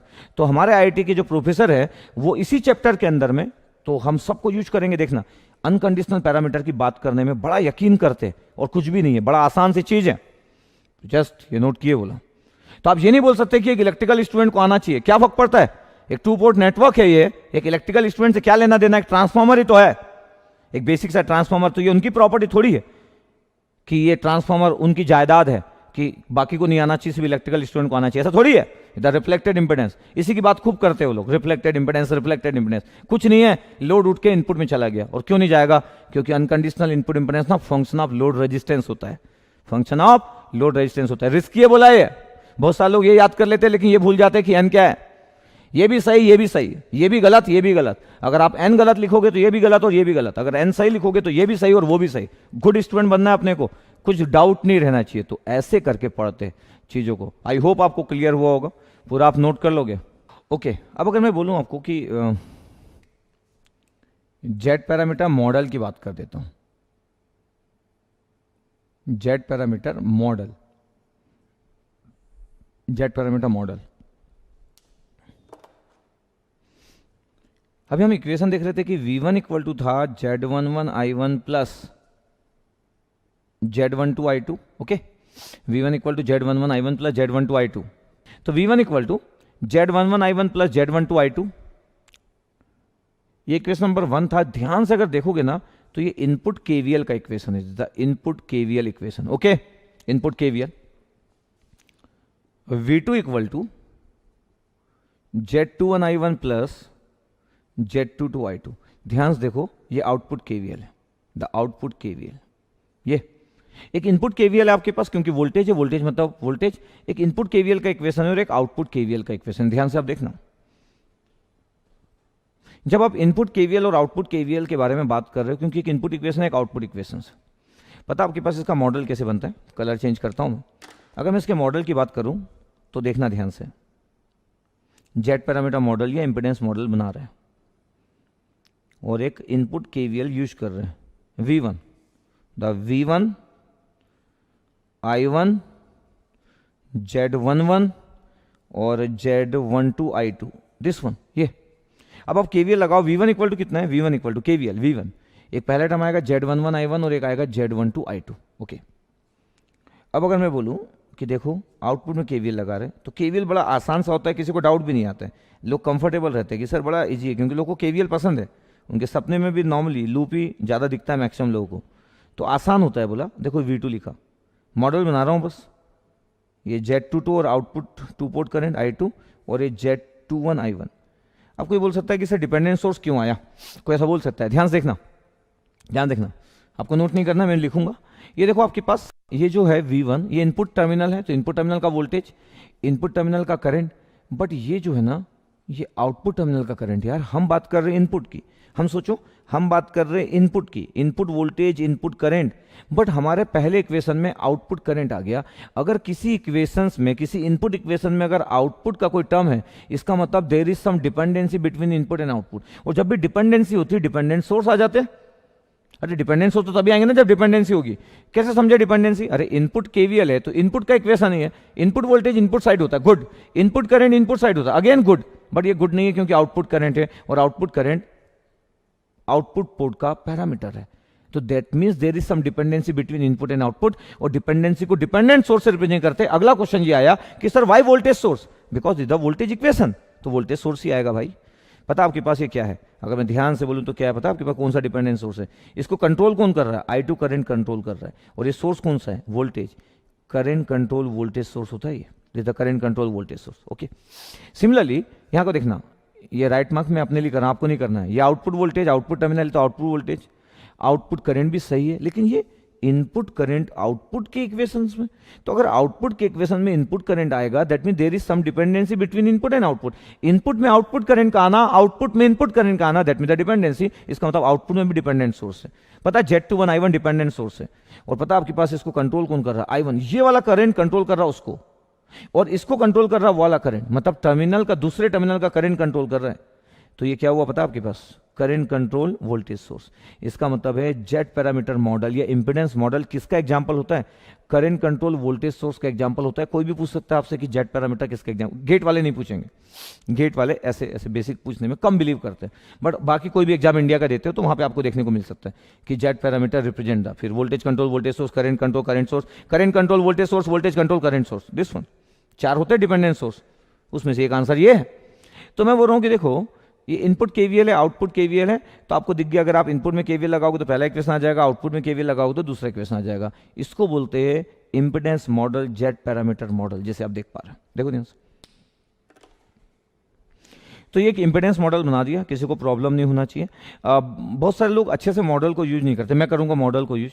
बिना मॉडल को यूज किए भी इक्वेशंस को अगर आप जानते हो तो काम आपका हो जाता है, लेकिन मैं मॉडल को अच्छे से यूज करता हूं क्योंकि मेरे को मॉडल के बारे में अगर आइडिया रहता है तो मैं उसको अलग तरीके से कनेक्ट कर लेता हूं। तो ध्यान से बस आप देख लेना कि करंट कंट्रोल वोल्टेज सोर्स है, एक इनपुट में डिपेंडेंट सोर्स है, आउटपुट करंट कंट्रोल कर रहा है, एक आउटपुट में डिपेंडेंट सोर्स है, इनपुट करंट कंट्रोल कर रहा है। ओके, तो ये V1 और V2 का इक्वेशन हो गया। किसका इक्वेशन हो गया? V1 और V2 का। ध्यान से देख लेंगे आप। अब अगर मैं बोलूं कि इसको मैट्रिक्स फॉर्म में लिखता हूं मैं, ये V1 और V2 है, ये कॉलम मैट्रिक्स है 2 क्रॉस 1 का, और यहां पे हुआ Z11, Z12, Z21 और Z22, और ये स्क्वायर मैट्रिक्स है 2 क्रॉस 2 का, और एक कॉलम मैट्रिक्स है करंट मैट्रिक्स I1 और I2। इतना आपको समझ आना चाहिए कि मैट्रिक्स का बेसिक आइडिया आपको होना चाहिए कि V1 क्या होगा। ऐसे बोलते हैं जो मैट्रिक्स जानते हैं, V1 equal to Z11 I1 plus plus Z12 I2, V2 equal to Z21 I1 plus Z22 I2, equation खत्म। The column matrix square matrix, तो एक स्क्वायर मैट्रिक्स है। अगर मैं बोलूं ये जो कॉलम मैट्रिक्स है वोल्टेज मैट्रिक्स है भाई 2x1 का, और ये इंपेडेंस मैट्रिक्स है स्क्वायर मैट्रिक्स है 2x2 का, और एक करंट मैट्रिक्स है। इसका मतलब इंपेडेंस मैट्रिक्स करंट मैट्रिक्स से मल्टीप्लाई होके एक वोल्टेज मैट्रिक्स देता है इन केस ऑफ जेड पैरामीटर। देखो ध्यान से, तो अगर मैं बोलूं ये जो जेड मैट्रिक्स है, देखो मैं मैट्रिक्स यूज करना चालू कर दिया, इसको मैं बोलूंगा इंपेडेंस मैट्रिक्स। कितना अच्छा लग रहा है, देखो इंपेडेंस मैट्रिक्स, इंपेडेंस मैट्रिक्स, ये इंपेडेंस मैट्रिक्स 2x2 का। पता 4 टर्म्स होते हैं आपके पास, Z11, Z12, Z21 और Z22, इंपेडेंस मैट्रिक्स। तो आप सोच रहे हो कि मैं मैट्रिक्स क्यों लिया, क्योंकि मैं जबरदस्त तरीके से मैट्रिक्स यूज करूंगा। मैं जबरदस्त तरीके से मैट्रिक्स यूज करूंगा बोला इस चैप्टर में, अच्छे तरीके से, अलग स्टाइल में, इज द इंपेडेंस मैट्रिक्स। अगर मैं बोलूं इसका डिटर्मिनेंट क्या होता है, तो एक मैट्रिक्स का डिटर्मिनेंट जो होता है, जो प्रिंसिपल डायगोनल एलिमेंट्स होते हैं Z11 और Z22, ये प्रिंसिपल डायगोनल एलिमेंट्स का product minus of diagonal elements का प्रोडक्ट Z12 और Z21। आई थिंक ये किसी को भी पता होगा कि डिटर्मिनेंट ऑफ 2x2 मैट्रिक्स, ये लीडिंग एलिमेंट्स होते हैं, ऑफ डायगोनल एलिमेंट्स होते हैं, डायगोनल एलिमेंट्स होते हैं, इनका product minus of diagonal elements का प्रोडक्ट। ये अगर मैं बोल दूं किसी को कि एडजॉइंट क्या होगा, एडजॉइंट क्या होगा बताओ इस वाले का, तो एडजॉइंट आपके पास क्या होगा, तो principal diagonal elements are interchange, this one, principal diagonal elements are interchange and off diagonal elements multiply by -1, minus Z12 और माइनस Z21, ये होता है आपके पास।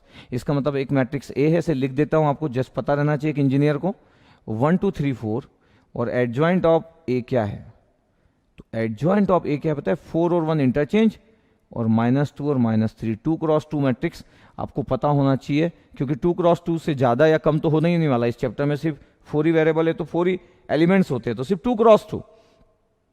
तो अगर मैं बोलूं कि बताओ इस जेड मैट्रिक्स का इनवर्स क्या होगा, किसी मैट्रिक्स का इनवर्स क्या होता है, उसका एडजॉइंट होता है divide by determinant of Z होता है। तो अगर मैं बोलूं divide by determinant of Z है, तो हर element, all elements divided by delta Z, minus Z12 divided by delta Z, minus Z21 divide by delta Z, और Z11 divide by delta Z. ये हो गया आपके पास determinant of impedance matrix, adjoint of impedance matrix, और ये inverse of impedance matrix है। 3 term लिखा हूं। तो अभी मैं पढ़ा रहा हूं, और मैं पहले पढ़ाता हूं, फिर सोचना सिखाता हूं कि अप्लीकेशन कैसे होता है। तो मैं पहले बड़े आराम से डील करता हूं, फिर जो भी डील करता हूं उसको मैं कनेक्ट करता हूं थॉट प्रोसेस वाइज, कि कैसे सोचते हैं, कैसे अप्लाई करते हैं। जानना पहला प्राइमरी पार्ट है, जानना प्राइमरी पार्ट है, फिर एग्जीक्यूट करना बड़ा इंपॉर्टेंट है, क्योंकि अगर आप जान गए और यूज करना नहीं आता तो जानने का ज़्यादा फायदा होता नहीं है। ये इंपॉर्टेंट है, ठीक है, जस्ट नोट करना है आपको। तो प्रॉपर आपको क्लियर हुआ, ठीक है, जस्ट नोट डाउन, ओके। अब आपके पास जेड पैरामीटर के बारे में, मैं मॉडल के बारे में बात किया, मैट्रिक्स के बारे में बात कर दी, बेसिक में बात कर दी। अब मैं इसको अच्छे तरीके से यूज करने वाला हूं। अब जेड पैरामीटर ही चल रहा है, बोला वाई पैरामीटर आने में मेरे को टाइम लगता है, मैं अभी जेड पैरामीटर के बारे में पढ़ा रहा हूँ। बहुत सारे लोग क्या करते हैं, पूरे सबका इक्वेशन लिखा जाते हैं Z, Y, H, और कोई नहीं लिखाता है तो फिर वो मेरी कॉपी करता है, मेरे कॉपी के नोट्स वोट्स देख के फिर उसके अकॉर्डिंग पढ़ाते हैं। नहीं तो लोग 2 पोर्ट नेटवर्क जितने भी बड़े लोग, जितने लोग भी इंडिया में पढ़ाते हैं, सबका मैं देखा हूँ।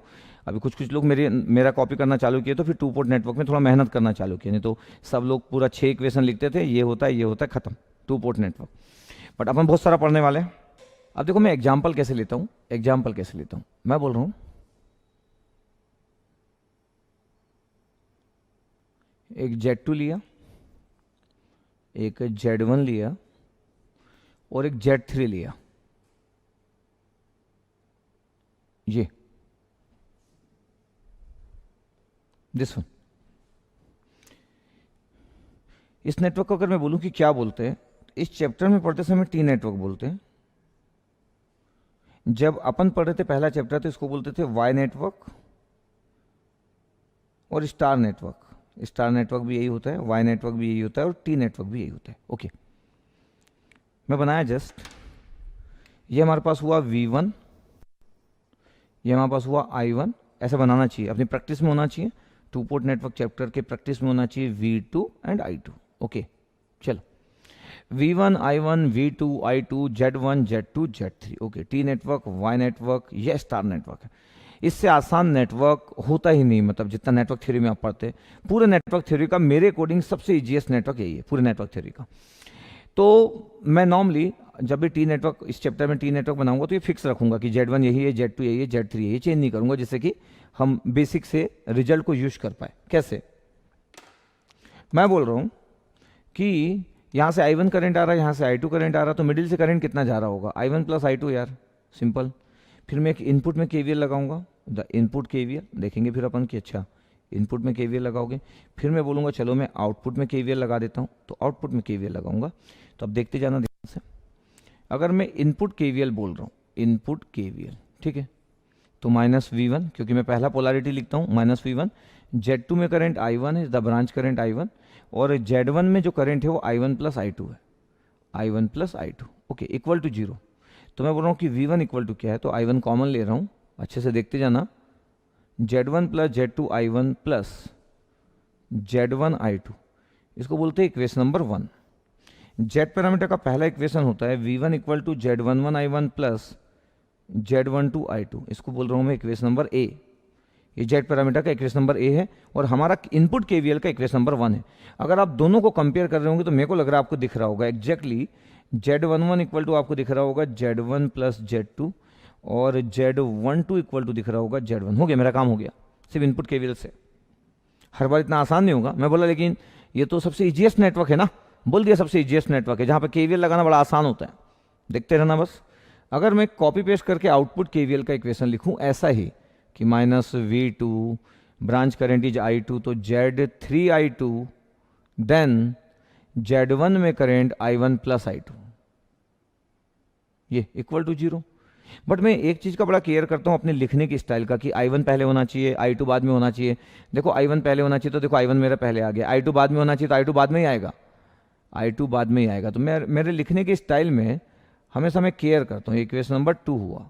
बट जेड पैरामीटर का इक्वेशन नंबर B कितना होगा? V2 equal to Z21 I1 plus Z22 I2, इधर इक्वेशन नंबर B।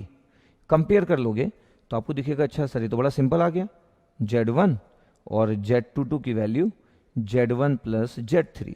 तो अगर मैं बोलूं कि इम्पिडेंस मैट्रिक्स क्या होगा, 2 क्रॉस 2 का इम्पिडेंस मैट्रिक्स, तो Z11 की वैल्यू होगा Z1 प्लस Z2, Z12 की वैल्यू Z1, Z21 की वैल्यू Z1, और ये Z1 प्लस Z3। इतना सिंपल है, और इसको हम इतने फ्रिक्वेंटली यूज करेंगे कि जब भी आपके पास एक टी नेटवर्क होगा या स्टार नेटवर्क होगा या वाई नेटवर्क होगा और हम बोलेंगे जेड कितना है, तो आप बोलोगे ये इतना है करके। इसलिए नहीं कि ये आएगा एग्जाम में, ये गेट में नहीं आएगा, ये इतना, ये थोड़ी गेट वाले पूछेंगे, बट हम ऐसे छोटे छोटे मॉड्यूल बना के आगे आएंगे, और ऐसे छोटे छोटे मॉड्यूल से तो एक प्रोग्राम बनता है। कभी आप सी प्रोग्रामिंग पढ़े होंगे तो छोटे छोटे मॉड्यूल बड़े इंपॉर्टेंट होते होंगे। एक सॉफ्टवेयर, एक कोडिंग करने के लिए जो मॉड्यूल होते हैं उसमें बड़ा आपको कमांड होना चाहिए। अगर छोटे छोटे मॉड्यूल में आपकी कमांड है तो बड़ा अच्छा फ्रेम कर सकते, फॉर्म कर सकते, बड़ी चीज़। दिस वन मैं लिखते समय ऐसा बोल रहा हूँ कि देखो कितना सिंपल है कि कल अगर कोई बोले कि सर ये एक टी नेटवर्क है 1 2 3 1 2 3, ऐसा नहीं कि सॉल्व नहीं हो सकता, सॉल्व करने में 1 मिनट भी नहीं लगेगा, लेकिन और एग्जाम में भी नहीं आएगा इतना सिंपल। हाँ, गेट छोड़ के बाकी एग्जाम में आते रहते सिंपल, बाकी एग्जाम में आते रहते सिंपल। कोई बोलेगा जेड कितना है, आपको मेरे अकॉर्डिंग पढ़ना है पूरा चैप्टर, तो मैं बोलूँगा कि Z11 सर ये दोनों का एडिशन होता है 1 + 2, सर 1 + 2। फिर मैं बोलूँगा Z12 कितना है, तो आप बोलोगे 2, Z21 कितना है, तो आप बोलोगे 2, Z22 कितना है, तो आप बोलोगे 2 + 3। शुरू में लगेगा आपको, एक समय के बाद ये सब आपका हो जाएगा, तो 3 2 2 और 5। बाहर आपको ओम लिखने की इच्छा है क्योंकि जेड पैरामीटर चल रहा है, तो आप लिख दो, कोई प्रॉब्लम नहीं है। इधर इम्पिडेंस मैट्रिक्स, देखो मैं मैट्रिक्स के फॉर्म में लिखा। तो आपकी फीलिंग बड़ी इंपॉर्टेंट है कि Z11 ये लेफ्ट का दो एडिशन है, Z22 इन दोनों का एडिशन है, Z12 और Z21 यही होता है। ये भी हम सॉल्व किए यार, अभी सॉल्व किया, ऐसा नहीं कि बोल रहा हूँ कि ये होता है पता नहीं कैसे होता है, अपन सॉल्व करके बोल रहे हैं। ऐसा नहीं, कोई भी चीज़ बिना प्रूफ के अपन बोलेंगे नहीं, मैं ऐसा कभी करता ही नहीं हूँ कि चलो आप याद कर लेने यार, ऐसा कभी नहीं करता मैं। तो ये आपके पास हो गया, दिस वन 1 2 3 ओम। देखो ध्यान से देखो, आपके पास 1 2 3 ओम। अगर मैं बोल दूं कि ये 1 है, ये 2 हेनरी और ये 3 फैरेड है, मतलब मैं तीनों ही एलिमेंट ले लिया ना। हाँ, 3 फैरेड, 2 हेनरी और 1 ओम। तो 1 ओम तो इम्पिडेंस है भाई, 1 ओम तो इम्पिडेंस है। तो बताओ इसका इम्पिडेंस कितना होगा? Z1 तो 1 ओम हो गया, Z1 ये Z2 लिख देता हूँ चलो इसको, Z2 तो 1 ओम हो गया, Z1 मिडिल वाला, Z1 कितना होगा? पता है इंडक्टर का इम्पिडेंस LS होता है, LS यार सबको पता है, तो 2S हो गया इम्पिडेंस ऑफ इंडक्टर। फिर बोलूँगा कि देखो Z3 कितना होता है, तो इम्पिडेंस ऑफ कैपेसिटर 1/CS होता है, तो 1/3S हो गया। ये 1/3S है, ये 2S और 1 ओम तो 1 ओम है। इम्पिडेंस मैट्रिक्स लिख रहा हूँ मैं, Z11 इन दोनों का एडिशन होता है, इसलिए 1 + 2S हो गया। Z12 2S होगा, Z21 2S होगा और Z22 इन दोनों का एडिशन होगा, तो 2S + 1/3S।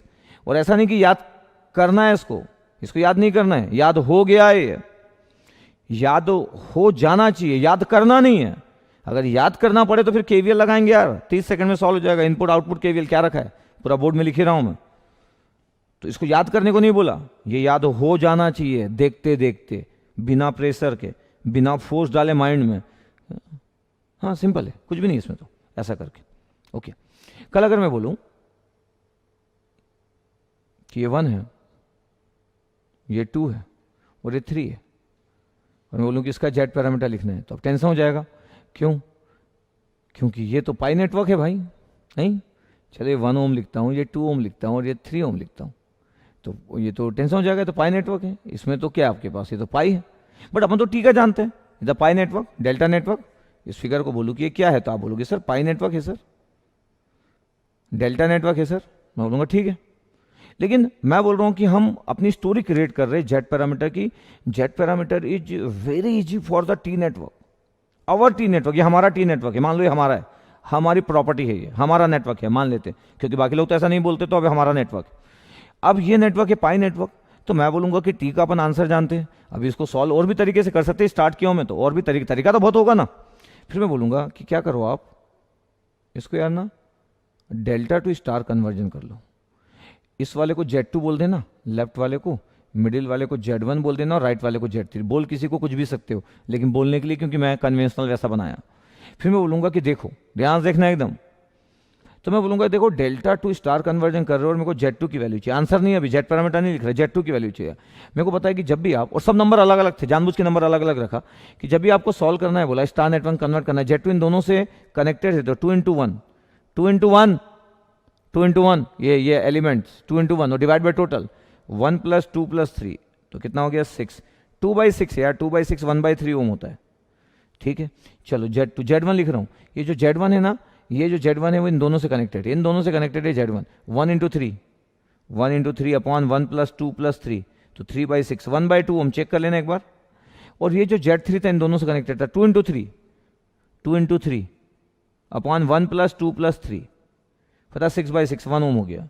तो कन्वर्जन में बड़े प्रॉब्लम नहीं होना चाहिए। एक नेटवर्क का गुड स्टूडेंट डरता नहीं है कन्वर्जन से, ना उसको याद होता है, वो बना लेता है।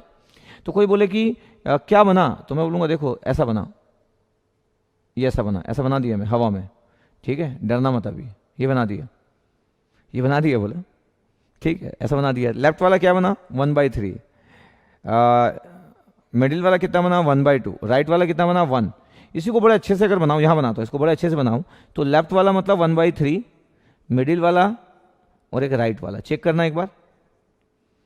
तो राइट वाला 1 ओम हुआ, मिडिल वाला 1/2 ओम हुआ और लेफ्ट वाला 1/3 ओम हुआ। तो कभी किसी डेल्टा नेटवर्क से अगर जेड पैरामीटर निकालना है, कन्वर्ट कर लेना यार, कन्वर्ट हो जाएगा।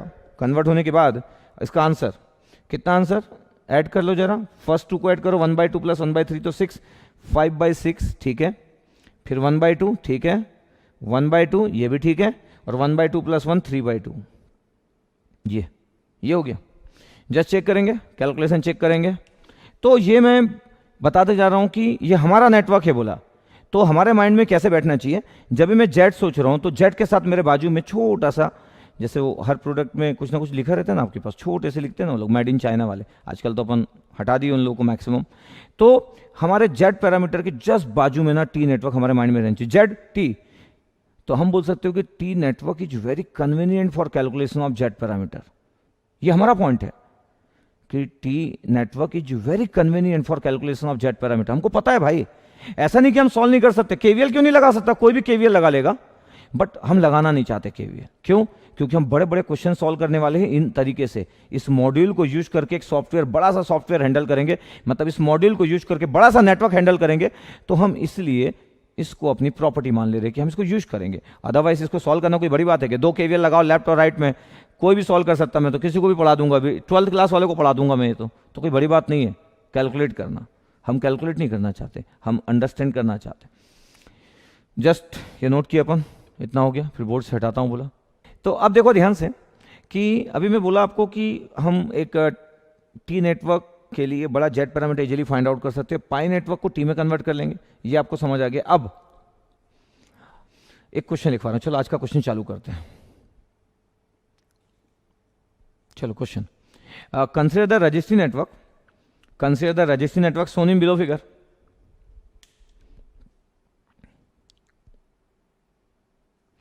Consider the registry network, consider the registry network shown in below figure, shown in below figure, shown in below figure. Find open circuit parameter, find open circuit parameter.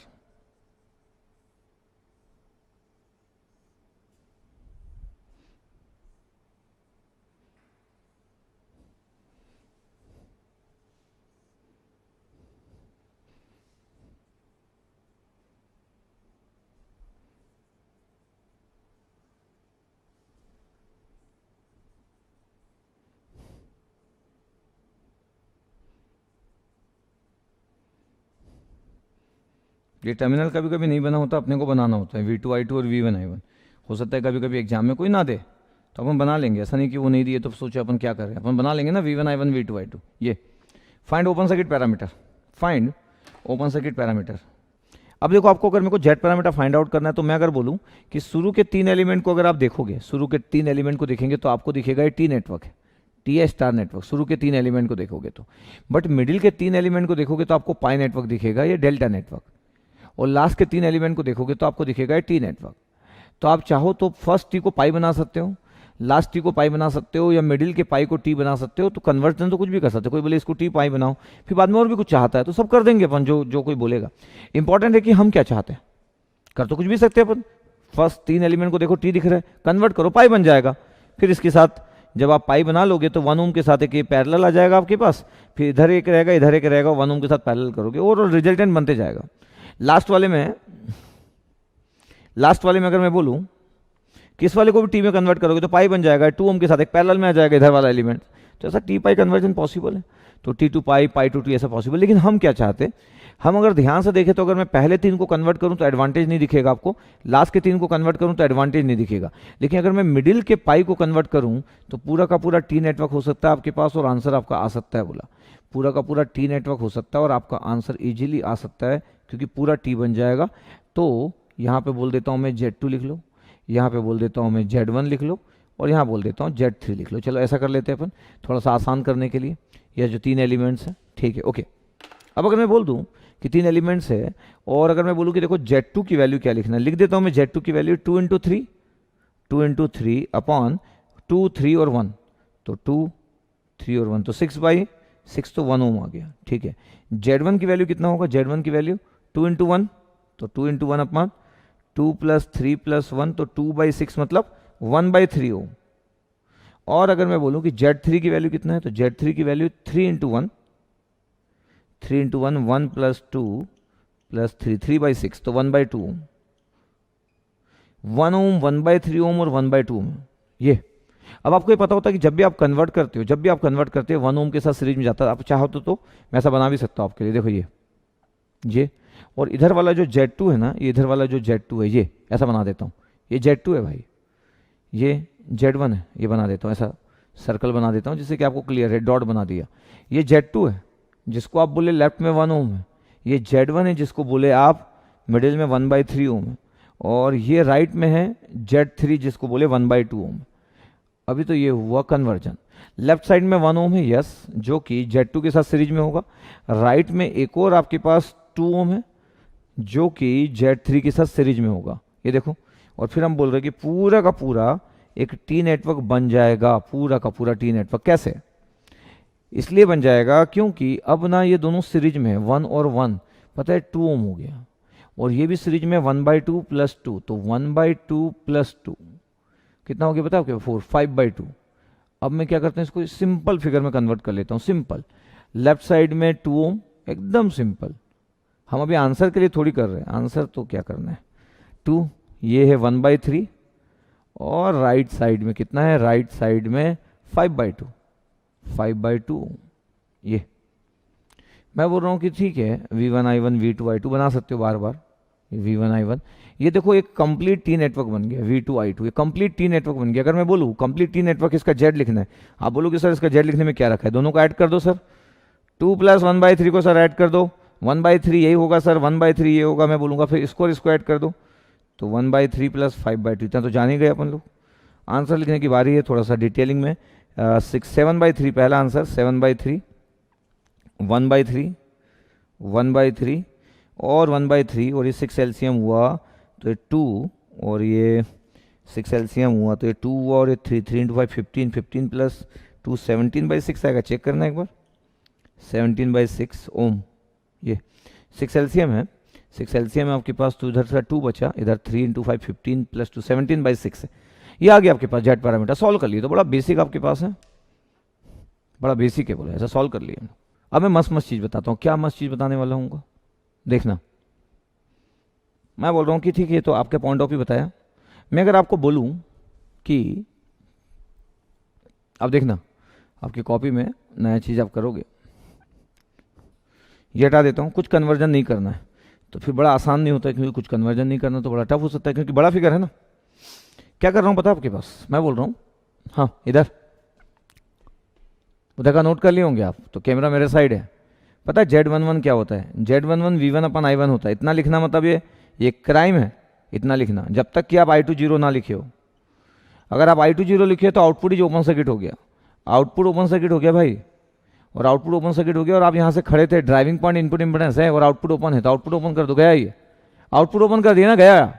जब ये open हो गया तो गया, तो 3 और 1 सीरीज में आ गए, क्योंकि इधर से करंट 0 आएगा। हेलो, इधर से करंट 0 आएगा तो दोनों में करंट सेम है, तो 3 + 1, 3 + 1 4, 4 पैरेलल V2, तो 4 पैरेलल V2, तो 4 × 2 8, 8/6, 8/6 4/3 होता है, 4/3 + 1 7/3 होता है। तो पता है मेरे को आंसर पहले से पता था कि 7/3 ओम है। ये Z11, अभी नोट नहीं करना, ये Z11 7/3, देखो वहाँ पे लिखा है। अगर मैं किसी को बोलूँ यहाँ से, देखते रहना, नोट नहीं करना बोला अभी। अगर मेरे को Z22 फाइंड आउट करना है, driving point output impedance V2/I2 when I1 = 0, input is open circuited, गया वो 1 ओम गया, इनपुट करंट 0। ये सीरीज हुआ, हेलो, ये सीरीज हुआ 2 और 3, 2 और 3 सीरीज हुआ, उधर से करंट 0 है। आप अभी नोट नहीं करेंगे, तो 2 और 3 क्या हुआ, 5, 5 पैरेलल विथ 1, 5/6 होता है, 5/6 + 2, तो 12 + 5 17/6, 17/6।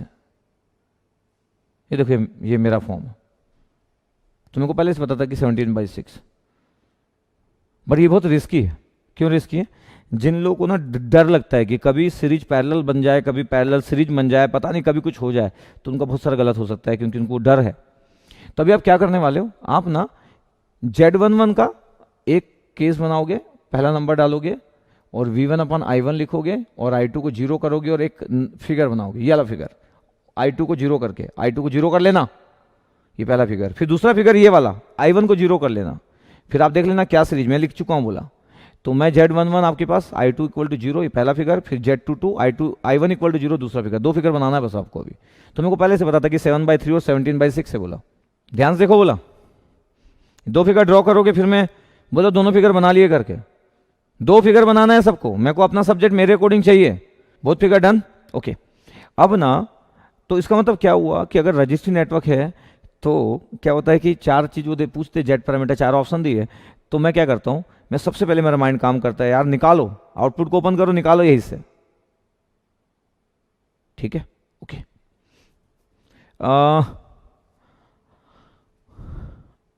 अगर मेरे को एक ऐसे एग्जाम्पल लिखता हूं, बस ऐसे एग्जाम्पल लिखता हूं, सपोज करो, बताना, कुछ लोगों से क्वेश्चन कर रहा हूं मैं, फिगर इतना है, फिगर इतना है भाई, 1 2 1, बस इतना ही फिगर है।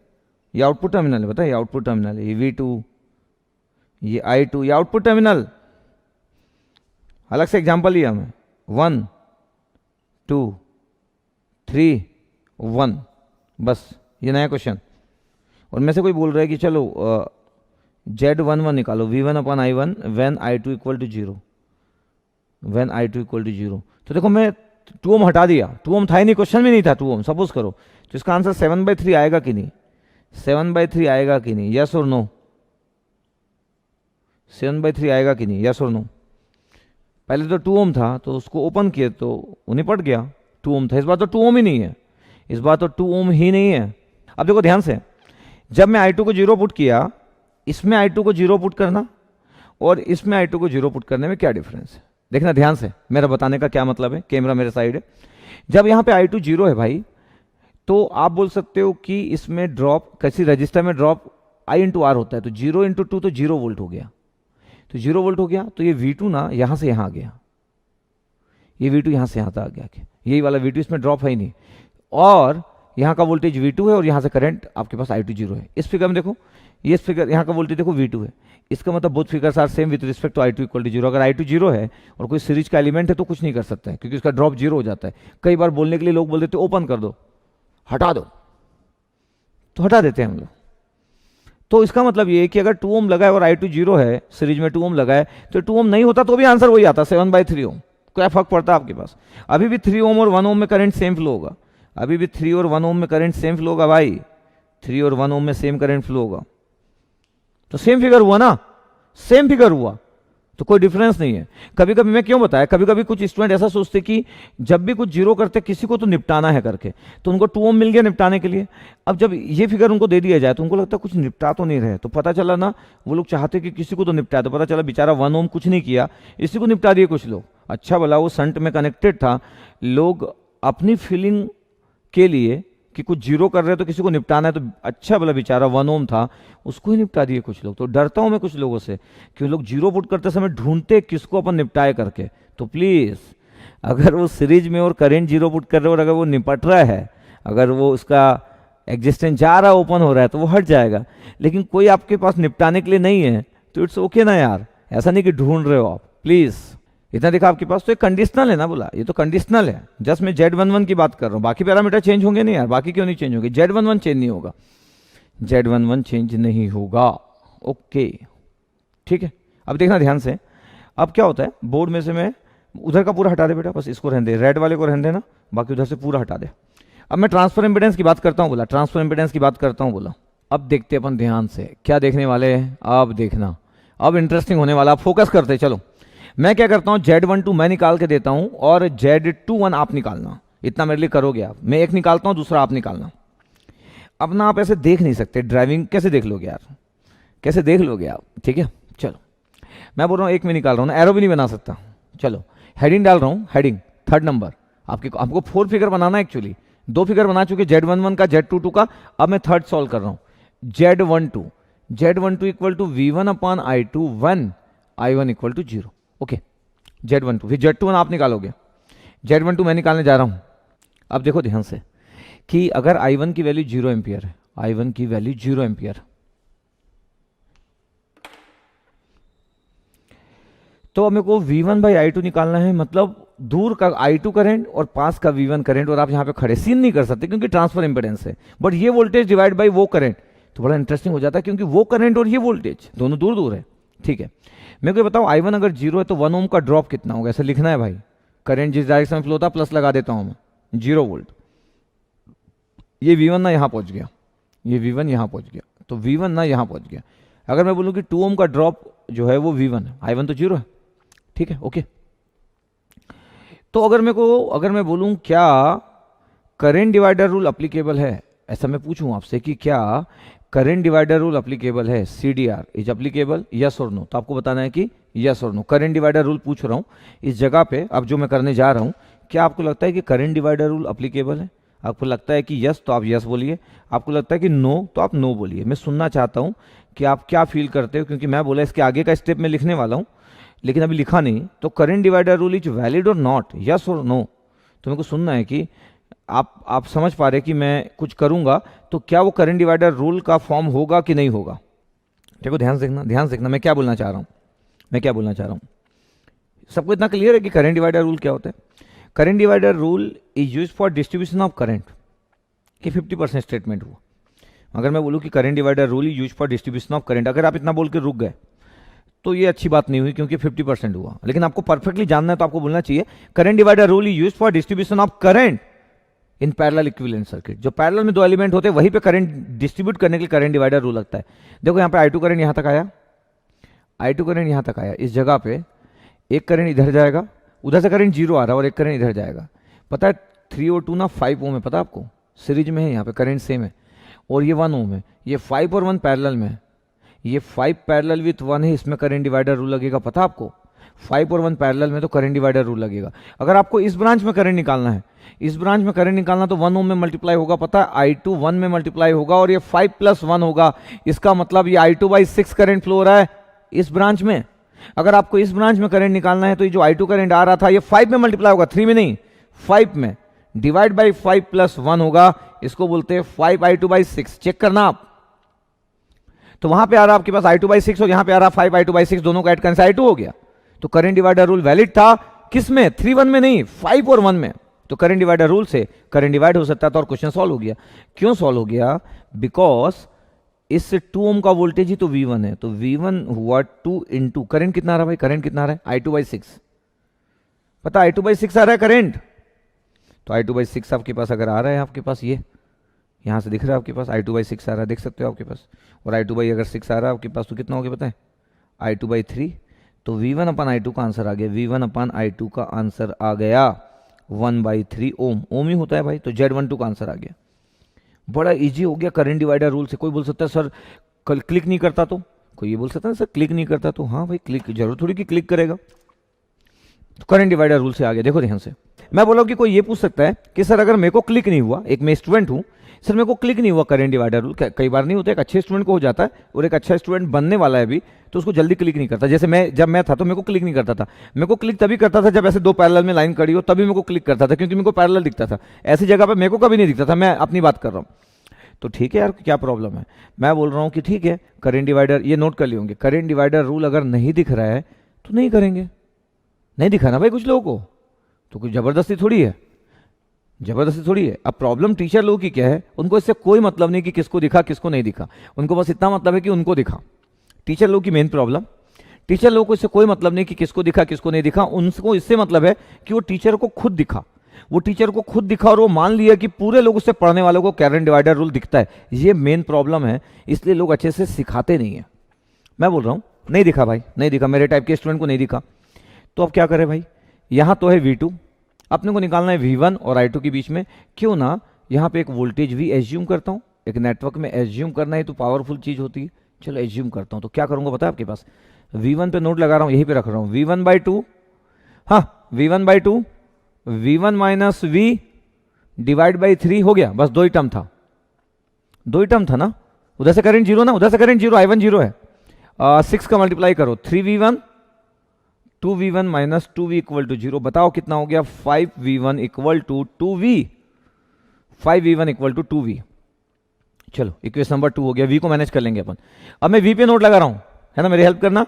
V - V1 divide by 3 plus V/1, उधर से करंट I2 आ रहा है, उधर से करंट I2 आ रहा है, तो -I2 = 0 लिखा। ये मेरे को बताना, मैं एक ये लिखा, दूसरा मैं अगर ऐसा नहीं लिखता, V - V1/3, V - V1/3 V/1 और V - V2, V - V2 divide by 2 = 0, ये लिखता, या V - V1/3 V/1 V - V2/2 और -I2 = 0। देखो तीन इक्वेशन लिखा V2 पे, आपको बताना है कौन सा करेक्ट है। 3 इक्वेशन लिखा हूं भाई, आपको बताना है कि फर्स्ट करेक्ट है, कि सेकंड करेक्ट है, कि थर्ड करेक्ट है। तीन इक्वेशन इस जगह पे, इस V पे नोट लगाया हूं मैं, आपको बताना है कौन सा। पहला तो सही है, उधर वाला, ये तो सही है, इसमें कोई प्रॉब्लम नहीं है, इसकी बात ही नहीं कर रहा मैं। ये इस पे जो मैं लगाया हूं 3 लिखा हूं, 1 2 3, आपको बताना कौन सा सही है। नोट इक्वेशन, चलो देखते हैं। बोला क्या पता आपके पास, ये फर्स्ट सही है, I2 करंट इनकमिंग था। और अगर मैं I2 नहीं लिखना चाहता तो V - V2/2 था, ये भी सही था, और ये गलत है। क्यों इसलिए गलत है, ये क्राइम है। बोला ये किरचॉफ जो KCL होता है उसके साथ क्राइम है। आप चाहते हो ना कि RIP रेस्ट इन पीस रहे, मतलब किरचॉफ, और अगर आप ऐसा करोगे तो रेस्ट इन पीस नहीं रहेगा भाई। RIP मतलब समझ रहे हो? उसकी आत्मा को शांति नहीं मिलेगी अगर कोई ऐसा दोनों टर्म लगाता है। क्यों? एक ब्रांच में दो करंट कैसे होगा यार? एक ब्रांच में एक ही करंट होगा। आपको I2 में इंटरेस्ट है तो माइनस I2 लिखो, I2 इनकमिंग है। या आपको I2 में इंटरेस्ट नहीं है तो V माइनस V2/2 लिखो। आपको दोनों में से जो इंटरेस्ट है वो लिखो। लेकिन ऐसा ना हो कि मेरे को दोनों में इंटरेस्ट हो। अरे भाई दोनों में कैसे इंटरेस्ट होगा? दोनों में कैसे इंटरेस्ट होगा? दो मेरी जलाओ थोड़ी है भाई इंडिया में, नहीं, एक तो सिलेक्ट करना पड़ेगा ना। तो किरचॉफ लॉ जो होता है आपके पास, उसमें एक ब्रांच करंट आप लिख रहे हो तो अगर दोनों लिख दोगे आपके पास, तो मैं बोला कि उसकी आत्मा को शांति नहीं मिलेगी, ये क्राइम है बोला। ध्यान रखेंगे आप। अब आप बोलोगे दोनों सही है, कौन सा लिखना है? अब आपको जो लिखना है वो लिखो यार, दोनों सही है तो। अब आप टेक्निकली जो आपकी इच्छा वो करो। Both are correct. कोई ज्यादा और कम करेक्ट नहीं होता। हेलो, कोई ज्यादा और कम करेक्ट नहीं होता है। टेक्निकली करेक्ट मतलब करेक्ट होता है और रॉन्ग मतलब रॉन्ग होता है। तो first and second both are correct. अब अगर दोनों ही करेक्ट है, अगर ये दोनों ही करेक्ट है तो फिर कौन सा यूज करेंगे? दोनों ही करेक्ट है तो मैं ढूंढूंगा मेरे को क्या निकालना था। अगर मैं V2 वाला लिखा तो I2 तो आ ही नहीं पाया, तो फिर मेरा कैसे निकलेगा V1/I2? तो मैं ना I2 वाला लिखना प्रीफर करूंगा, इसलिए मैं I2 में जा रहा हूं। इस वाले में, इस वाले में क्यों जा रहा है? ऐसा नहीं कि ये सही है, बोथ आर करेक्ट यार। मेरे इस I2 कारण, हाँ ये इंपॉर्टेंट है मेरे लिए I2, क्योंकि मेरा डेफिनेशन जो है ना Z12, उसमें I2 चाहिए भाई। जो चाहिए उसको अगर नहीं लिखोगे तो कैसे आंसर आएगा? बाकी तो दोनों सही था, तो मैं इस पे जा रहा हूं।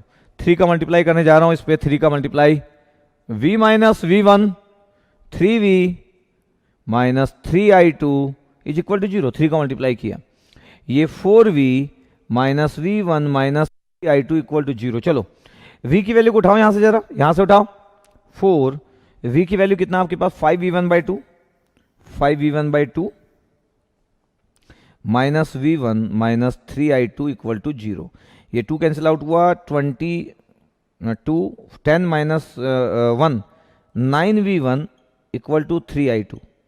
तो बताओ V1/I2 का आंसर कितना हो गया? तो V1/I2 का आंसर 3/9, और 3/9 इक्वल टू 1/3 ओम आ गया।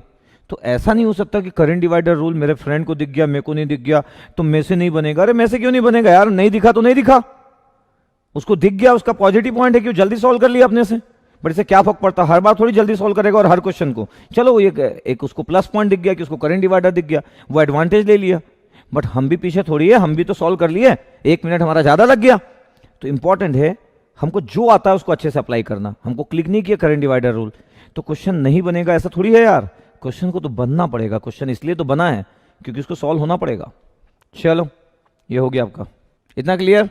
तो आई होप कि मेरे को सॉल्व ना करना पड़े और आप सॉल्व कर लिए। करंट डिवाइडर रूल जैसे मैं लगाया था, दो तरीका आपके पास, दो तरीके से मैं सॉल्व किया, उसी दो तरीके से आप Z21 भी फाइंड आउट कर सकते हो। अब इस बार करंट डिवाइडर रूल यहां से जाएगा तो 2, 3 और 1 सीरीज में होगा, और ये 2 और 4 में करंट डिवाइडर रूल लगेगा। 2 और 4 में, 2 एंड 4 में करंट डिवाइडर रूल आप लगा सकते हो।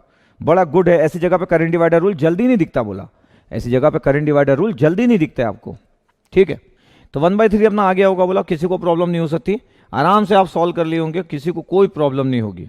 अब अगर मैं बोलूं consider the following network, consider the following network shown in below figure. Question note करो, क्वेश्चन नोट करो। बोला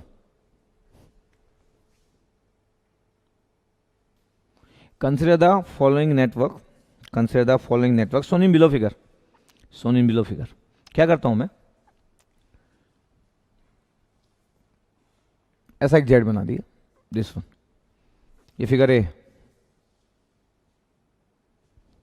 और एक ऐसा जेड बना दिया, और ये आपके पास ये figure B. Consider the following network shown in below figure, consider the following network shown in below figure.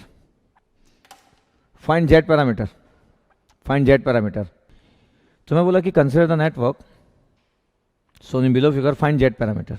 सिर्फ जेड पैरामीटर निकालना है इस फिगर का। अब क्या होता है, ऐसा फिगर बना होता है, बहुत लोग ऐसा फिगर बनाते हैं, तो अपने को ऐसा अपने को प्रॉपर बनाना चाहिए। मतलब ये हम बनाए भाई, बनाएंगे ना 2 पोर्ट नेटवर्क, V1 I1 ऐसा हमको बनाना चाहिए। V2 तो कई बार आप एक्सपेक्ट नहीं कर सकते कि हर बार वो ऐसे 2 पोर्ट पूरा बना के दे, अपन बना लेंगे। यहाँ पे भी बना लिया, तो इसलिए मैंने जानबूझ के पहले नहीं बनाया। फिर मैं बोला कि ऐसा भी ना हो कि आप सोचो कि अरे यार 2 पोर्ट तो नहीं दिए, अरे अपन बना लेंगे V1 I1 V2 I2। ये ये बना लिए, देखो V1 I1 V2 I2 बन गया। मैं अगर बोल रहा हूँ कि पहला जो फिगर है वो क्या है, तो मैं बोलूँगा फिगर ए जो है, ये जो फिगर ए है, ये सिंगल सीरीज एलिमेंट्स है। फिगर ए क्या है, तो ये single series element, single series element. Figure B क्या है, single shunt element, single shunt element. Single shunt element, वो सिंगल सीरीज एलिमेंट, ये सिंगल संट एलिमेंट। ओके ठीक है। अब अगर मैं बोल रहा हूँ कि देखो मुझे जेड पैरामीटर फाइंड आउट करना है, मैं बोलूँ कि देखो इस फिगर में क्या इंपॉर्टेंट चीज़ है, तो कोई बोलेगा सर I1 इक्वल टू तो माइनस I2 है, तो मैं बोलूँगा हाँ एक ही तो ब्रांच में है और डायरेक्शन अपोजिट है। तो I1 और इक्वल टू माइनस I2 है, तो इसका मतलब है कि I1 और I2 तो डिपेंडेंट वेरिएबल हो गए, एक जीरो पुट करोगे तो दूसरा भी जीरो आएगा, तो मैं बोलूँगा यस। तो फिर आप बोलोगे कि सर जेड पैरामीटर एग्जिस्ट नहीं करेगा, Z parameter does not exist, does not exist, तो आप बोलोगे कि ठीक है, या मैं बोलूँगा कि Z parameter does not exist. Impedance matrix किसी को लिखने की बड़ी इच्छा है तो फिर सब इनफाइनाइट, सही है, जेड पैरामीटर एग्जिस्ट नहीं करेगा। क्योंकि अगर आप लिखने भी चले गए कि Z11 equal to V1 upon I1 when I2 zero, जब यार आप I2 जीरो पुट करते हो तो I1 तो जीरो होगा ना, तो इनफाइनाइट आंसर। कोई भी आप जीरो पुट करोगे तो V1 1/2 ना, 1/2 V1 upon I2 when I1 equal to zero, तो I1 जीरो तो I2 भी जीरो, तो V1/0 इनफाइनाइट। Z21 की बात अगर मैं कर रहा हूं तो 2/1 V2/I1 when I2 equal to 0, if I2 equal to 0 that means I1 equal to 0, that means the infinite Z22, that means 2/2 V2/I2 when I1 equal to 0, that means V2/0। तो ये बड़ा बेसिक है, ये किसी को बताने के लिए, ये आप जानते हो जेड पैरामीटर में I1, इसको बोलते हैं technical, good technical, good technical, कि आपको बड़ा अच्छा कंसेप्ट है, आप बड़े अच्छे स्टूडेंट्स हो कि if I1 I2 are dependent variable then Z parameter does not exist, yes. तो आपके पास क्या हुआ पता, की पॉइंट क्या हुआ, अगर इतना नोट कर रहे हो, मैं थोड़ा फास्ट लिखता हूं कभी कभी। की पॉइंट क्या हुआ, की पॉइंट क्या हुआ यार, की पॉइंट क्या हुआ, की पॉइंट, अगर कभी कभी मैं की पॉइंट लिखा रहा हूं और आप यहां पे हो और ये दो नहीं लिखे, तो दो जगह छोड़ दिया करो और की पॉइंट नोट कर लिया करो, की पॉइंट खत्म होने के बाद फिर से वो नोट कर लिया करो। समझ, ऐसे करना चाहिए कि स्टूडेंट को नोट करते समय कि कुछ बच गया तो छोड़ दो, थोड़ी देर में नोट कर लेना। की point, Z parameter does not exist for single series element. Hello, क्या बोला, Z parameter does not exist for single series element, note down, Z parameter does not exist for single series element, yes. ऐसा नहीं बोला single element, ऐसा नहीं बोला series, series में Z parameter exist करता है, सिंगल के लिए भी करता है, सीरीज में हो और सिंगल हो, मतलब दोनों कॉम्बिनेशन इंपॉर्टेंट है। तो Z parameter does not exist for single series element, yes, क्योंकि एक एलिमेंट होगा और सीरीज में होगा तो करंट तो इक्विवेलेंट अपोजिट होगा ना, तो फिर जेड पैरामीटर कैसे एग्जिस्ट करेगा, नहीं कर सकता। तो ये आपका एक की पॉइंट हुआ, बोला ये आपका एक की पॉइंट हुआ। अब अगर मैं बोल रहा हूं कि, क्या बोल रहा हूं मैं, कि अगर ये संट में एक एलिमेंट है, जेड संट में एक एलिमेंट है, ठीक है, कोई प्रॉब्लम नहीं, संट में एक एलिमेंट, टर्मिनल बनाना इंपॉर्टेंट है अगर इस चैप्टर के आप अच्छे स्टूडेंट्स हो तो फिर आप हमेशा इस बात पे बहुत केयर करते हो कि आप लिख कैसे रहे हो। पता है इस जेड में करंट कितना फ्लो रहा है, I1 प्लस I2, V1 और V2 का वैल्यू सेम है। इस फिगर में पता है आपके पास क्या चीज़ है, V1 ही तो V2 है, पैरेलल में संट में तो वोल्टेज सेम होता है। V1 की वैल्यू कितना है पता है, V1 की वैल्यू है current I1 plus I2 into Z है। इसका मतलब V1 की वैल्यू क्या है, तो आप बोलोगे जेड I1, फिर आप बोलोगे जेड I2, तो मैं बोलूँगा जेड पैरामीटर क्या होता है यार, Z11 I1 plus Z12 I2। तो बताओ Z11 की वैल्यू कितना होगा, तो आप बोलोगे जेड है, Z12 की वैल्यू कितना, तो आप बोलोगे जेड है। फिर सिमिलरली मैं बोलूँगा कि V2 और V1 तो सेम है, तो V2 और V1 सेम है मतलब क्या है, I1 प्लस I2 करंट है और इंटू जेड है, तो V2 का भी एग्जैक्टली सेम इक्वेशन, क्या, ZI1 प्लस ZI2। ओके, तो फिर अगर मैं कंपेयर कर रहा हूं जेड पैरामीटर से, तो Z21 I1 plus Z22 I2, इसका मतलब है कि Z21 की वैल्यू भी जेड और Z22 की वैल्यू भी जेड। तो बड़ा इंटरेस्टिंग है, पता आपको, impedance matrix for single shunt element with impedance Z, all parameters are Z, ये आंसर है, पता आपको, सब जेड है, पता है, सब जेड। इसका मतलब कल अगर मेरे को कोई बोल दे कि ये 100 ओम का एक सिंगल संट एलिमेंट लगा है, कितने का, 100 ओम का, बताओ इसका जेड पैरामीटर कितना है, तो मैं बोलूंगा सब 100 है, सब 100 है, सब 100 है। ये ऐसे करके कंसेप्ट क्रिएट करते बोला, कोई भी चीज़ अपन याद नहीं करेंगे, हर एक चीज़ का डेफिनेशन, हर एक चीज़ का प्रूफ, सब कुछ होगा अपने पास, सब कुछ। कुछ लोग इसको टी नेटवर्क से भी कंपेयर कर सकते हैं, टी नेटवर्क से कंपेयर कर सकते हैं। तो वो बोलेंगे कि सर ये Z1 है, मैं बोलूँगा हाँ। बोलेंगे सर Z2 कितना है, तो मैं बोलूँगा 0। Z3 कितना है, तो मैं बोलूँगा 0।